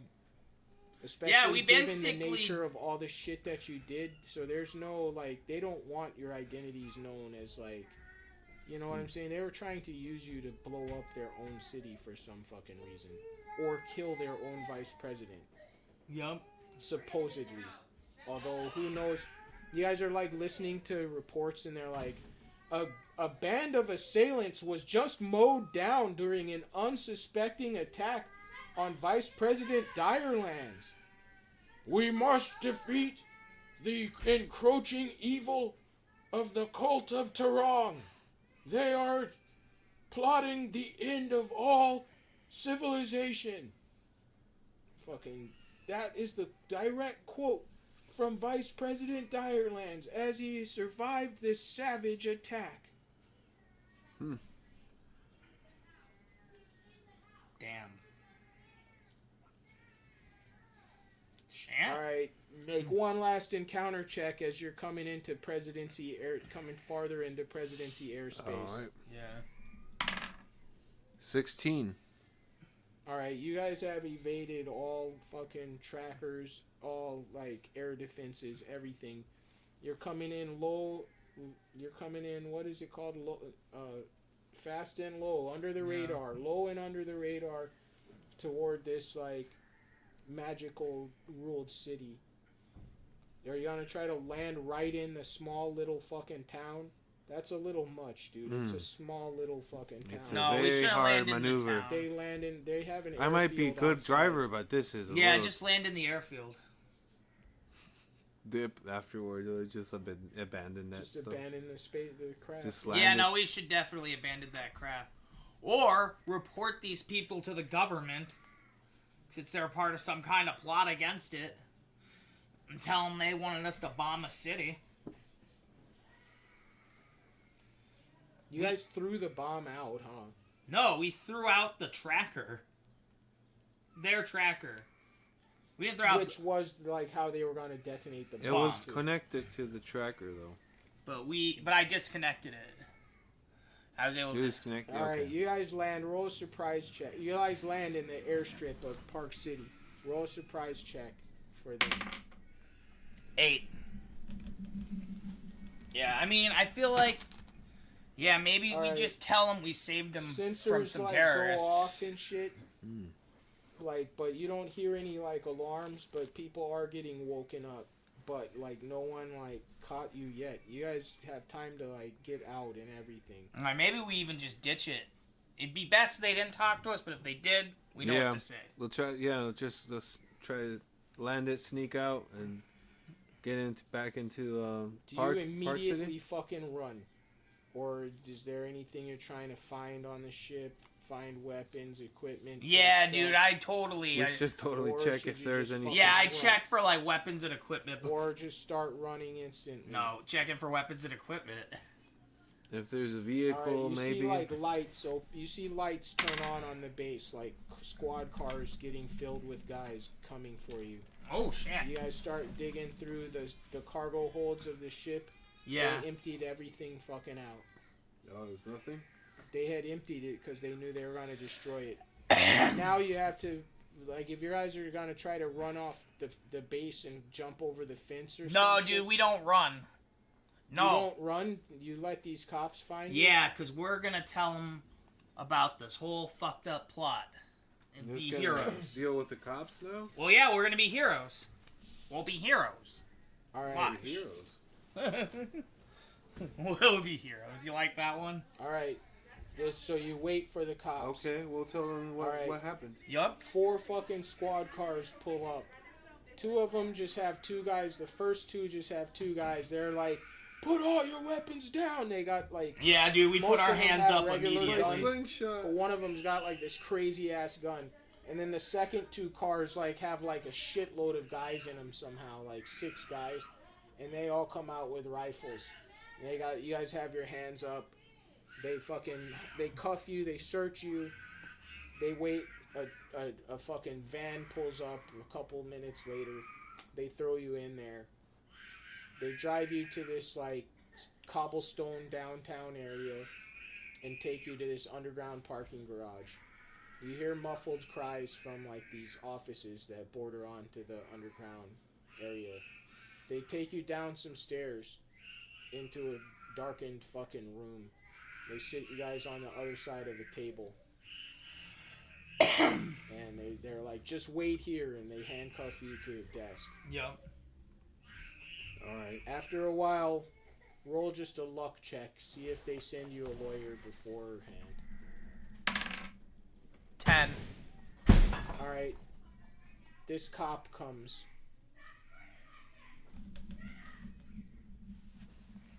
Jesus. This like police officer in like military garb. He's a coalition MP. And he comes in and he says, well, that was pretty nice of you to tell your story to our men. I just want to get you guys to say it again for the record. I've got a tape recorder here. Yup. No, we just tell them exactly what happened. Look. Alright, he listens. He's like, wow, thank you guys so much for bringing this to our attention. You're going to be richly rewarded. We brought you a meal. We know you must be starving. It says you haven't eaten for over 12 hours. Wow. Well, They you bring know. in this delicious fucking plate of like seafood and Oh. bread and salad and Yup. pasta, all kinds of delicious shit. Oh. There's a big cup of wine. Ooh. They're like, do you guys like liquor? We have all of this stuff. We want you to just we got to make arrangements for you guys to safely get out of here. So while we're waiting on all that, enjoy. Just have whatever you like. Yup, we just enjoy ourselves. La, la, la, la, All right, you guys eat, and you're like, something's wrong. Oh no! Oh, they poisoned us. They Yeah. poisoned us. These that's bastards. where Every we know you leave can't it. trust anybody. You feeding can't trust anybody. Now, you as a machine, you're like, at worst, the biological component will die, but you're able to regenerate it from the systems of your machine parts. Yeah. If you get energy, but you'll go into a dormant phase right now. So you're like a broken. They're like, what the fuck happened to this one? We don't know though if you failed your save or whatever. It could be that you're just incapacitated, and they'll just continue treating you like a human. I rolled a 1 on my save. Beazle dies. Beazle just dies. Beazle dies? Beazle fucking got murdered by the fucking coalition. They poisoned him. Fuckers. They Yeah. poisoned you as well, but right now you're probably just knocked out. It could be that your entire flesh body died though. Damn. Alright, Beazle's dead. Yep.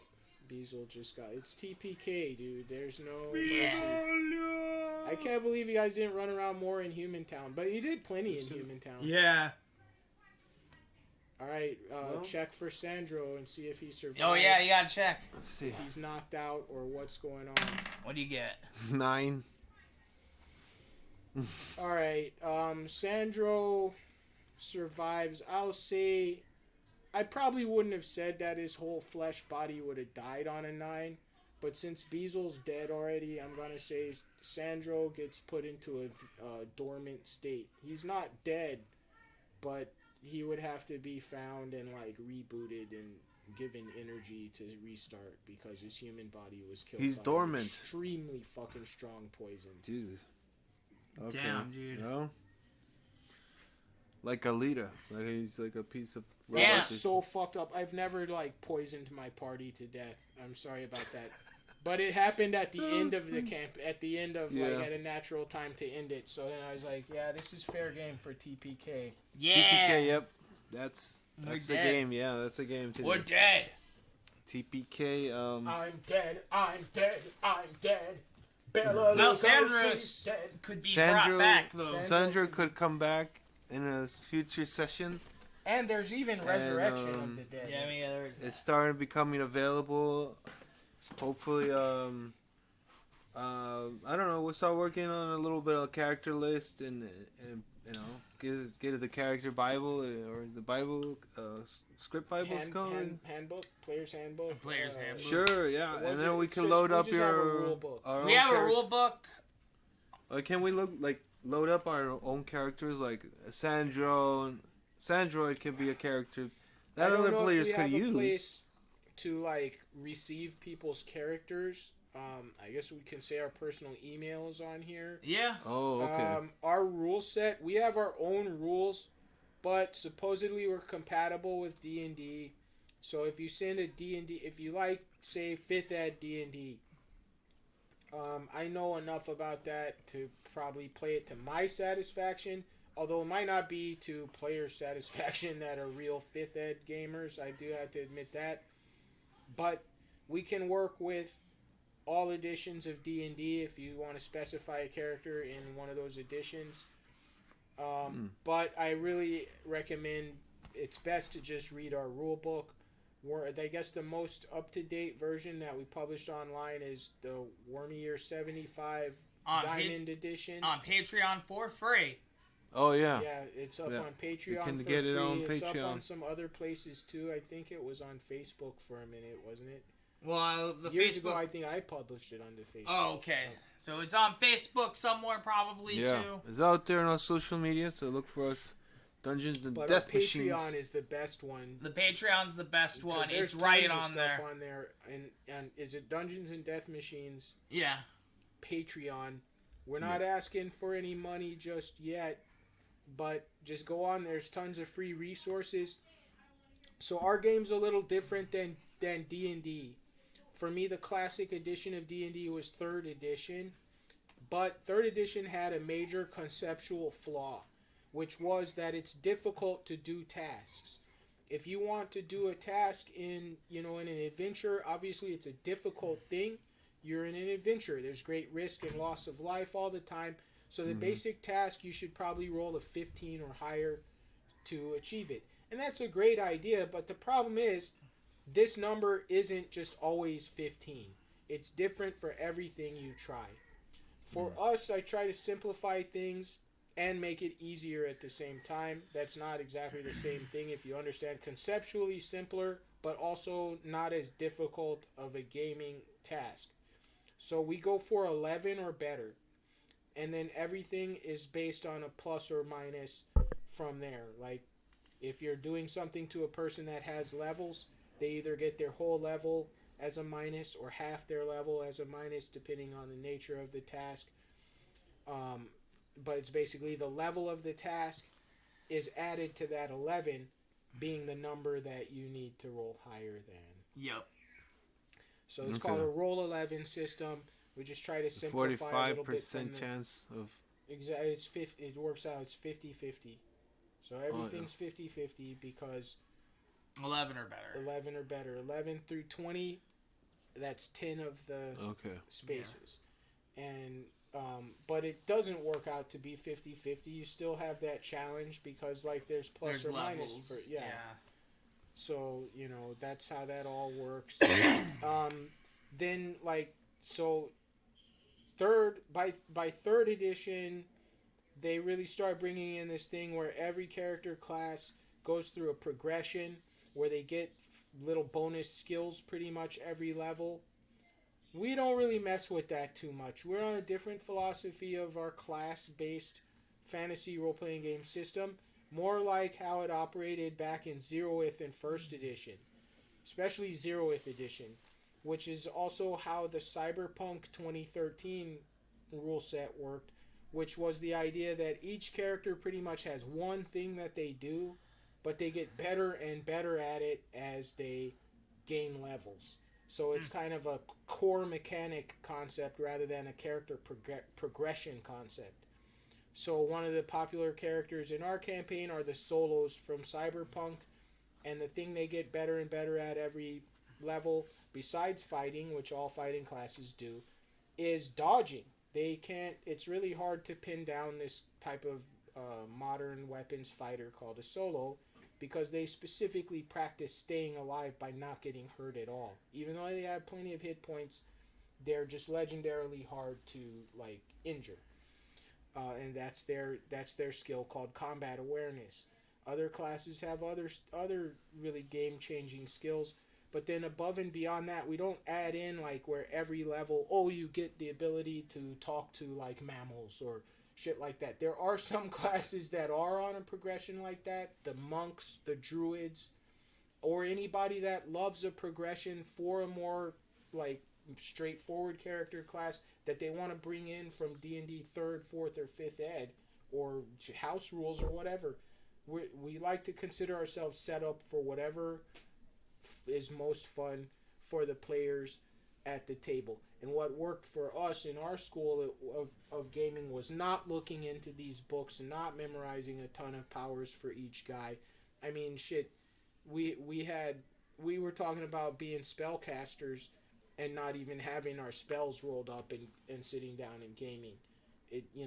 We're not the super detail oriented, anal retentive gamers that what about my +2 that I get because of No, we're trying to keep it simple. I know it sounds complex, but keeping the rules themselves simple allows us to operate a world where there's sentient machines and computer programs and mecha and monsters and dragons and demons and just everything imaginable. So you can have all of that in the D20 and D&D, but take their mecha. Their mecha rules are absurdly complex. Just to have done what we did right here, we would have been consulting. You think there's a lot of die rolls doing what you were doing, dude? You'd be okay, see if the engine's powered up. All this bullshit. So, no offense. Anybody that runs other game systems or likes to run things more detail-oriented and stuff, I'd love to learn off of you or whatever. But this is what's been working for us. This was the crowning achievement of our campaign after the first, I think about 20 years of running D&D with maybe a couple of modifications. We went to the spell point system from Arduin and stuff like that. It just became clear that it needed a bigger overhaul. Yeah. And that actually already existed. And it's really cool because it's pretty much been in every edition since 3rd edition. The rules that they proposed in this game called the Complete Adventurer that later got published as the Arcanum or the Atlantean Trilogy by the genius Kevin Simbita, who published the Robotech games. Yeah. And he's a great artist. Right? He came out with an FRPG game set, and his core idea was you roll 50-50. You're going to succeed in a task, because if you're there and we're on the edge of our seat wondering if it's going to work or not, it should be 50-50. It shouldn't be 75-25. I don't know where the DC 15 base DC fucking came from. I think they wanted to jerry-rig it so it would be 50-50 once you add the fact in that you've got plus something and also your dex or whatever, right? Yeah. I think that's what that was. But I don't want to calibrate the 50-50. I find that a 1 in 20 chance is actually pretty bad. You would not drive anywhere if there was a 1 in 20 chance of having a pile up on the freeway. We would have to have a whole different transportation network behind that level of risk, right? Yeah. So putting that as this which is less than what we put, but consider then that people do have modifiers. I let people have high stats in certain races and stuff. So sometimes it's a trivial check to not fail at something, but consider the consequences could be death. Just walking around, this guy jumped from a motorcycle into a shot out bus today. Yeah. That shit's crazy. But I don't need to overanalyze the chances. 50%. Just roll it. And then if you do have pluses and stuff to worry about it, and remember, everything will fail on a 1 and everything will succeed on a 20 within reason. Mm-hmm. They have to actually be trying it, and you have to agree that it can happen. So, while everything will maybe hit with a 20, you're not going to assassinate a god or something in one hit. Or this backstab killed this demon lord because of the 20. Actually, I might give you that depending where it is and what happens in which demon lord. But you're not killing off some major campaign figure just because you could potentially hit him on a 20. And so it does require some jerry rigging. Right. And that's a feature more of old editions where the DM had a little more control. And we're not playing in Pathfinder and stuff. Even the worst foes have their powers clearly written and published where players can even look them up. And they say, DM, trust me. I'm not going to use this inappropriately. My character is not going to know that this is the weakness of this creature right here. I just happen to have read those rules before. I'm a DM, for fuck's sake. That's fine, too. You know what I mean? If you have access to, the rules. And plenty of times I will use a Demon Lord or something just fresh from Pathfinder or 3rd or 4th Ed. But if I have it in my notes, I think this looks like a pretty fair game. I talk to you I just poisoned your fucking characters. Yeah, I think you'll still admit it was a fair goddamn encounter. You know what I mean? Just got tricked. We were too. You were too trusting on my that. character That was hungry. Yeah, okay, let's eat it. Okay. That was the DM's dream. That's right it. there. I tried to have a small little smile when I said, "Oh, and we have a meal for you," because it came in out of random. I just threw it in there. It was okay. Yeah. Let's eat. Yeah. The character needs help. And I was hoping that would set you guys off to be okay, we fake we eat it or anything like that you would have said. I would have made it so easy for you to save. But since you didn't, and we went diving into it. I was all right, it's a very sure, strong sure. poison. They're basically Sure. you guys are hosed. If you better roll a fucking 20 right now. It was a lousy ending of bad playing there. I learned a lesson now today. I guess on the next one I No, won't that- trust as much. No, it's good playing, you guys. I loved how that worked. And Well, how you yeah. trusted them at the end. That was role playing. You were actually hungry. Even your part machine, you would have been hungry. Yeah. And fucking like, Yeah, I no, would see a sandwich right in front of me. I would probably be like, ah, and die. I got you guys on Yeah. another one at the end of the first session of the GameCube saga. So we streamed a series of these campaigns, but it was more in the normal part of the campaign. I don't know Yeah. how to describe that. But like in the first one of those, a guy that was kind of a frenemy, like had them come into this room and then like went on the other side and like locked them in, and it was like a jail. Remember Yeah. that? Like when a army guy like trapped Yeah. you guys into a cell. So like I at the end of a session, I'm not above throwing in a twist. It's just that total party kill campaigns, that twist can be lethal. Typically, I only bring those type of things in at the end of like a whole chapter of a campaign where like, okay, you guys raided the dungeon, you saved the princess, you did Yeah. everything, and then now the evil so and so actually killed one of your characters. Oh, But total party kill is way more dynamic than that. There's a lot more. It's way more street level. No one's gotten that aura of immunity around that aura of impunity around them yet. Where it's like, oh, you can't kill so and so. That would be so unfair. This is like an epic level guy. Like, you know, in normal campaign play, most of us have gotten to the point we would never like kill an established character in just a say like a random monster encounter or something. Yeah. You know what I mean? But not in Total Party Kill Theater. Yeah, exactly. This Man, we is actually did old pretty school well. D&D. Like I can't believe we survived as long as as we long did. as you did. I know you guys did do awesome. I can't believe so. the so- plan when he shot the guy and I hit the brakes at the same time was like kind of like an action movie or that something. was so you know? dope, dude. Yeah.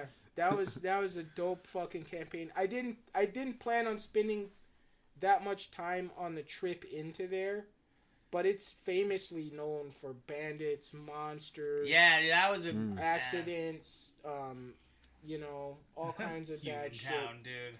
Human Town itself, like so this.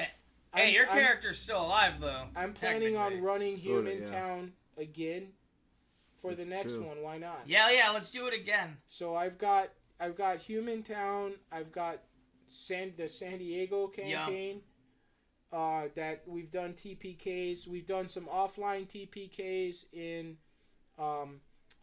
the excellent. I call it Emeraldux, but the product that I use, that's one city that I use a boxed set for. It goes back to like 76, I think. It Yeah. was published by the publisher. But it's not even Judges anything like Guild. that city. It's not like that anymore, except the dungeon levels. Yeah. But it was originally based on the city-state of the Invincible Overlord, and quite a lot of the mythology of our campaign does come from that exact mythology. This Human Town actually has a lot to do with that. One of the resources I was researching to get ready for this went all into detail about what was called the Body of Emig campaign.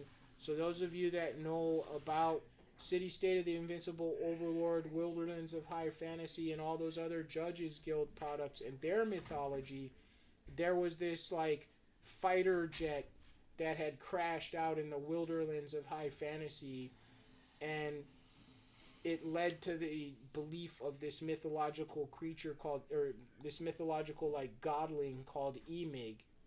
Emig the 25th, like MiG 25 fighter jet. Yeah. And he left behind this artifact called autocannon that the Invincible Overlord wielded to like be super powerful. He had I guess it was like a Gatling gun or something, and he could like mow people down. But in our campaign, it became like this jewel, this gem that could send out these powerful blasts of magical energy, because I just used the stats from the published product, and they were quite large. So it was like these like giant fireballs. I think it was like a fireball with two different effects at 20d20 each. Yup.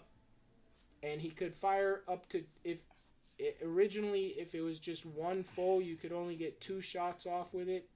But if there were, it could fire 2 shots at up to like 20 people. But you couldn't like focus them all on the same game. But when one of the player characters, this like epic level techno mage, got it, he like learned how to just auto fire that on one guy, and he was able to do like thousands of hit points of damage in one attack with the weapon. But we had kind of totally changed it from the original mythology from the publishers, Yeah. because apparently, even though they described it as this like magical item, it was apparently just like the machine gun from a jet fighter, like a very heavy, like they're called automatic cannon or autocannon, Yeah. like maybe a Gatling or something that would be mounted on a jet fighter. Yeah. But the damage they gave it was insane. I mean, it's way higher than something like that, because maybe it would be a 20 millimeter cannon, and it might do. I could see it doing 2d20 or maybe even 4d20 if it had DPU in it or something. Yeah. But they gave it something like 10 or 20 d20, and it had another 10 from like just the sound of it. Jesus. And the original Overlord like wielded that, and they like the guys in the campaign, they just turned on this guy. He had been their boss for many adventures and campaigns, or then he was an ally for a long time, and he almost made it till the Coalition. Isn't the Overlord actually still alive too? The Wraith. There's the Wraith Overlord, but that's a different thing. The regular Overlord, Higelac, was left as this like, he's what is he called, the Red Wizard or some shit, Yeah. and he roams in the basements of the city. The old Overlord, fucking, Yeah. he survived, but they thought they had killed him. Yup. Anyway, so there's a lot you can do with that module from the 70s, City State of the Invincible Overlord. Nowadays that people are starting to be like, let's be inclusive and respectful in D&D. It is from a different age. It does offend a lot of sensibilities. There's a lot of like basically trash talking about like women and stuff like that. Yeah. Maybe not trash talking, but they just present them in like a really bad light. Like Yeah. there's a lot of like prostitution and like not many female heroes, and the same about races, honestly. Like if you read into what they're saying about like the goblins and stuff, and then you remember like just 10 years before this came out, these laws that they're saying about goblins were the laws about being black in the South. So like the goblins in the City State of the Invincible Overlord, they're not supposed to be seen after dark. So this was the same law from the Jim Crow South, right? You had those, what were they called, like sunset provisions. When you hear this word, a sunset provision in a law, now it just means a law that's made to only last for a certain number of time. But the original sunset provision was there were certain towns in the United States that were like, there will be no black people seen on the town grounds after nightfall. Jesus. And if they're seen, they didn't try to say they could kill them in any written laws, but they were like, we can use violence to, get these people the hell out of here. And they were often in places that had those kind of laws. They often used this as an excuse to fucking kill people. And so, like, you read through, like, books that are kind of insensitively echoing some of this stuff, and the author's not making it clear that I assume they would have been morally disgusted by this. They were just describing things that they knew of from the real world. When people don't make that as clear as maybe it needs to be, especially nowadays, it can be challenging to read through some of this stuff. So some of you guys try these Judges Guild products out with caution. They were brought back by Necromancer Games, and Necromancer Games tries to be really authentic to the original publication. And they did a great job of organizing all the maps and stuff in the Necromancer Games version of City State of the Invincible Overlord. But they did change the way plenty of it was written up. They got rid of the whole section on like hookers, which honestly, that's one of the best role-playing game tables, in my opinion, like the back of City State, where it's like romancing women and like encountering hookers and rolling on these tables. You have to be tongue-in-cheek about that kind of stuff, and it's not the most charitable or thoughtful or sensitive shit in the world. But to me, it was a hoot, and it would be fun whenever we used it at the gaming table. And but we've had people at the gaming table that were just the sight of those hoary old like supplements, and then they start reading the shit in there, and it like upsets them. So in our Body of Amig campaign, we had a young lady at the gaming table, and she was not happy with all the stuff that was going on. And I felt really bad about that, and I was like kind of blind and clueless because like to me it was just like normal stuff. So you gotta be careful with this stuff, and obviously we mean no disrespect to anybody. Just because I can read something like that and enjoy it doesn't mean that I'm like on the same page as them. And plus, I think they were well-meaning people. Who are you gonna meet? These guys are basically like Gary Gygax's generation. Bledsaw and Owen. Yeah. They wanted to try to make a supplement that would be so great for everyone to actually just be able to sit down and game. Maybe you have a full-time job, maybe you have a family, you can't sit up and make up the city of Greyhawk like what D&D did. You see, D&D came out and they were like, there's this cool city of Greyhawk. Cool, can I get a map? Actually, we never came out with a map of it for fucking, like, they never came out with a map of Greyhawk and published it for so long. Damn. And then when they did, it was all like just kind of abstract. Like the map was fine, but like depending if you go with the hardcover book or the box set. Now the box set was complete, pretty much. It wasn't as complete as like City State of the Invincible Overlord, but as far as any TSR city of a box set, it was really good if I remember right. But then they came out with a hardcover book of the City of Greyhawk. This one was great as far as like a hardcover book of a city. Like it has its pluses, but it didn't go into any kind of detail. Like they kind of would just say like, oh, this neighborhood has these guys, and what level are they, what are their stats. No, we're gonna tell you more of the big picture about them. But the box set was almost enough to play with, but not like City State, dude. City State, you open that pamphlet, you sit down and just figure out where your characters are on that map and just start rolling dice, dude. It's just full of characters. They've got little lines and shit written in there, little quotation marks, like this is the rumor that this barkeep knows and stuff. And if you're in a pure fantasy world, it's totally relevant to you. We kind of buried it under the sands of the new Emeraldux, which is more of like a hive city built on top of the ruins of the old. Yeah. Just because our campaign has moved on in technology and stuff. But if you're running like a fantasy, a pure fantasy RPG campaign, this is the most useful product you're gonna find. City State of the Invincible Overlord. Tons of people have ripped it off. There's an edition by Mayfair Games, which I've never thought very highly of. It's different though, and some people like it. It has like cards with it and stuff. Huh. Yeah, have you seen that one? The Mayfair Games one.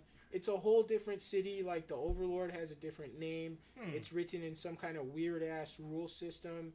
Keep in mind the original City State is also in its own rule system that was originally said to be compatible, fully legally compatible with D&D.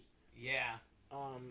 But they had like their armor class had an extra kind of like a decimal point, and because of that system, you could like break down armor into like little pieces, and like you get like bracers and like the shoulder piece, the elbow piece, and like the shoulder piece, and you could calculate your armor class that way, which is something that came around later. You saw in 3rd, 4th, and 5th edition. That's right. The one from the Arcanum though, they came out with DR. That's really big mechanic that really changed D&D. Because like as you know, you have this number armor class that just says, oh, you're harder to hit because you put on armor. But if you've ever like played around with Society for Creative Anachronism or just played around with like trying to wear something to like block getting hit, it doesn't make you any harder to hit. It makes it harder for the hit to hurt you. So they captured that mechanic in the books that the 50-50 rule system was basically stolen from. Those books being the Arcanum. So this book was like 30 years ahead of its time, because he was saying in no uncertain terms that, dude, armor does not protect you from getting hit. It protects you from getting hurt. This didn't come into D&D until I think 3rd edition, when they had the gaming mechanic. Right, 3rd edition they pretty much did that again. They had armor would cut off how much you can dodge. So there's like a stat for armor called maximum dex adjustment. Yeah. Which was saying that, like, okay, if you have 18 dexterity, you're really fast, you're really agile, right? So you have a +4 to dodge. But if you're wearing, like, some kind of armor, let's just say plate mail, I don't remember the stats exactly. Let's just say plate mail has a maximum dex of +3. So you can't really get your full dodge of +4 and add it to the armor class for this plate mail, because it's too restrictive. You know what I mean? You can't fucking sit up and doing cartwheels and shit in your armor. And there's an actual maximum that you can, like, apply to your armor class because of the unwieldiness of this armor. Well, it's true. Like, if you wear too much armor, you're not gonna be able to move. Yeah. Like, I mean, the guys in full plate mail armor, they would lose sight and mobility. Right, and we don't even figure in for sight or mobility. So that's an important thing. I'm glad you brought it up. In Wormy, armor is thought to be very, very finely crafted, so that you can actually, typically you can dodge without any kind of, like, maximum to your dexterity modifier or anything like that, especially if it's magical armor. You can just basically, I'm not as big on all of those rules. Yeah. So if you look at the development of, like, the samurai type armors versus the knight, medieval knight type armors, the samurais made armors out of metal that was very, like, lightweight, breathable. It was much lighter. You could move around more effectively. Yeah. The armor was more articulated. Now, in some cases, some of those samurai type armors, like the piecemeal ones, were nowhere near as protective as the knight, like, fully sealed, like, plate armors, like especially full plate and field plate. However, if you look at the military history and try to, like, piece together, like, the risk that people were looking at overall, it seems that the additional mobility afforded by the samurai type armors kind of more than compensated for their like lesser on the face of it protective ability. So I've always just kind of said that armor in D&D works more like that. I'm not gonna worry about, like, cutting off your ability to dodge because you're wearing armor. I will say it's certain armor is just too heavy for certain characters. You can't have an armor proficiency for heavy armor unless you're a fighting class or an assassin, stuff like that. But typically, for me, we're just more of like a swashbuckling gaming table. We don't care so much about, like, overthinking how shit works. Yeah. And, like, you can't do this because you're doing that, and then the trade-offs and stuff. So that comes to an important thing we were talking about earlier. This is probably the last thing I'll say while I'm up on my soapbox. But there's D&D as a game and D&D as war, right? And so in the D&D as war mindset, everything's fair because, it's an unpredictable, chaotic environment out there. It's not, like, calibrated against your character where, like, oh, what's fair? These guys are first level. There should only be one hit die monsters against them. No, the world is war. A mech could literally step on you out there. Yep. A fucking, you know, It probably will. a 20 hit die monster could be fucking roaming around in those woods. Yeah. You're not. Those monsters don't go away just because you're fucking first level. Yeah, it doesn't even make sense. Well, the other view doesn't look at it that way. It's not. You're not running a simulated world with all these different forces running around. You're running a game for the players to have like the appropriate experiences. Ah, yeah. I guess. So you know, it's D&D as a game versus D&D as like war. You know, and not to say that I'm trying to make the campaign like that adversarial where it's like, oh, TPK theater, I get it. The guy's just trying to kill their characters. It's just that like, no, it is considered that street level that like, if it's the end of the session and something would happen that would kill you, I'm not above like throwing that in there. Yeah. No, that's. Yeah, no, I mean, that's what TPK is like. You know, I feel like if we were gonna do campaign play, we'd want to have a lot more people. You know what I mean? Yeah. Yeah, this way does allow to like show more like stuff. Exactly. And this way, you know, and this allows more people to join us. What? You know. Sorry. We have to Yep, publish yep. our character generator or some kind of character generator for folks to be able to use. That Yeah, that is we have to probably, that's a get next it step that more we'll accessible. have to take to make Yeah. more the character get to know the generator character. more accessible for you guys at home. Then maybe Sure. you know you can join us, you know, on a Awesome. Patreon, and we'll be able to hear you over here. And Discord and Anybody Discord. is here, welcome right here, to you ask can chat for right now. access. We'll read your comments. You know. yeah, Anybody's welcome to ask for access to character generators. They work. You just need Google Sheets. We should probably make a version to share with like more people that aren't just us. You know Yeah. what I mean? That way, if anybody like accidentally deletes a sheet or something, like we have the original. yeah, There's Yeah, a- like a copy folder Yeah. or something. we should definitely do that. Until somebody messes it up. Well, then we'll have to Start send over. out another copy. Anyways, yeah. Yeah. Well, Yeah, I think that Thank you about so wraps much, it yeah. up. I We think that will wraps have it up. it- You guys have thank you. You know, thank you for DMing thank you for today, DMing. Yeah, it was a lot Thanks of fun. both of you guys. Thanks for playing. And yeah, good game, game. Pat. Good game. Sorry about We just- Beazle.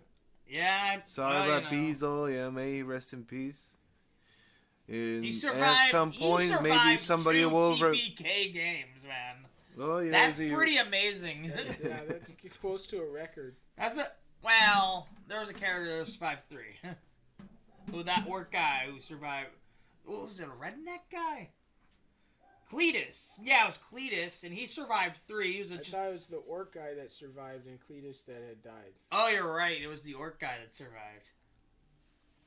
The guy that started that branch No, of TPK because was that no, Cletus Alex survived. Jones type guy. No, Cletus did survive. Cletus was the one that survived. He was the one that survived, and he never died. He just He's just in the campaign. he's just in the campaign.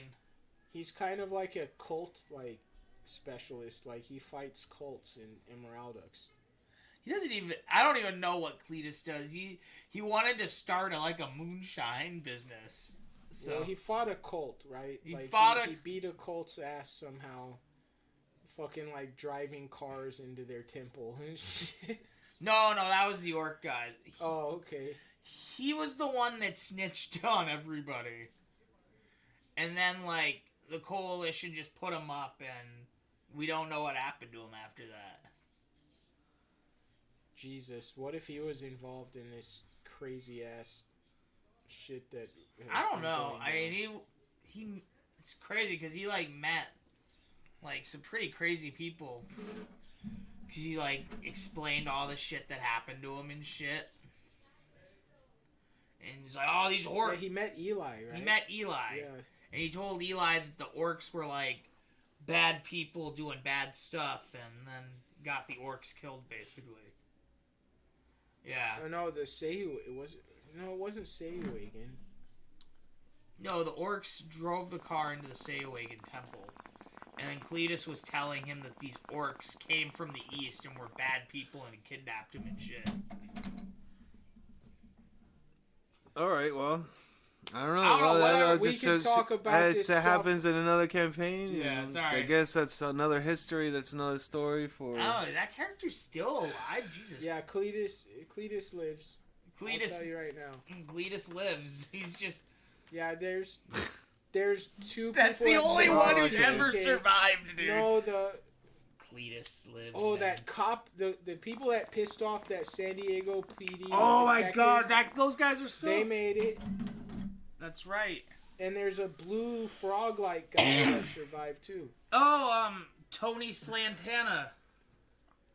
Oh, man. Say hello to my little friend, and it's like a wand or something. It was like an ice cannon. And he, like, froze half a diamond store. And, like, smashed the icicles at people and stole all the diamonds out of the ice. But then they dropped the ice cannon on the freeway, and it Yeah. broke. Yep. That's them. That's what they did. He was like Tony Montana, but with an ice cannon. Say hello to my little friend, and it's this huge fucking cannon. This is like Mr. Freeze's gun. He stole Mr. Like, what? Yeah, Tony Slantana is cool. But he has an enemy. He's the enemy of that, like, Clint Eastwood cop that, like... Somehow traveled to got the future. through. Yeah. And he, like, found them and stuff. But it's like, what is he gonna do? Like, everybody told him to leave, basically, and he just kind of left, like, confused because he has no jurisdiction there and shit. I think we were saying he went to the academy now. He went to, like, the coalition. Yeah, like- dude, he's become a coalition cop, man. He's like... That's the best. He's like, I realize I can't live without laws to enforce. Some kind of laws. On goblins. I love enforcing laws on goblins. Like, what? They're so easy. They're So- tiny. So yeah, you guys, this game goes back too far to really get into too much. I know a lot Yeah, of it seems people. like you guys been playing so far, like years ago. That it's just like I'm so lost, and like I feel so lost with your storytelling, guys. It's a lot. It's a lot. It Yeah. opens up That's- so many chapters. Feels like guys can go on for hours and like at it. You know, it's like a lot. It's a lot to me. Yeah. Pat's And been I'm gaming not about very 24 years. Yeah, Yeah, you guys I have know. been playing for a long time. I'm new. Like I play video games. This is like never had like that. All that stuff like thrown at me like that. It's like really a lot. But it's been I've been like increasingly enjoying more of the experience. You know, it's because it's a little hard to me because I'm an adult already and I'm trying to do this and all the all these little things, all these alternatives. You have to look into it, study it. Yeah. It's a way to and this thing with Twitch is pretty cool. I hope that somebody Yeah, I'm sorry. takes in You know what? all this Your character as well as me. probably be a good candidate for a super soldier program. So like Direlands, he's the techno mage of the coalition, and all this shit happens surrounding him. So why doesn't he try to like bring you in as a super soldier Who? and reverse engineer the technology? Sandro. Ooh. What if they make like a bunch of Sandro robots to Damn. work for the coalition? Oh, damn. Sandro Project. The Sandro project. Some scientist is working on his model and revise it. It's like a Alita type of Yeah. sort of like I like that. So that might be the next TPK might be all Mechamorph party of like Sandro 1.0 and 2.0 or something sitting there. Yeah, that sounds cool. That sounds Yeah. like a promising like comeback and a progression from this story. I hope it's all. We'll set For it Tony up. We'll set it Slantana up so we can somehow publish this on has to YouTube. work with with We'll Sandro. publish it on YouTube as well. Like, Yeah. we'll just do it because Twitch deletes videos after I think 2 weeks or a month or something. Yeah. So yeah, like we'll do this. Oh, yeah. This We gotta way. pull the couch out a little bit to do We'll that. triangulate. But yeah. So yeah, Yeah. let's finish the Good broadcasting, game, guys. you guys. Good Good game. game. See you next time. See you next time. We'll be Like, back subscribe, on right join the Nice. game. Join Dungeons us. and Death Machines. Play with us. Come on. Let's get like 20 people playing at once. Crazy.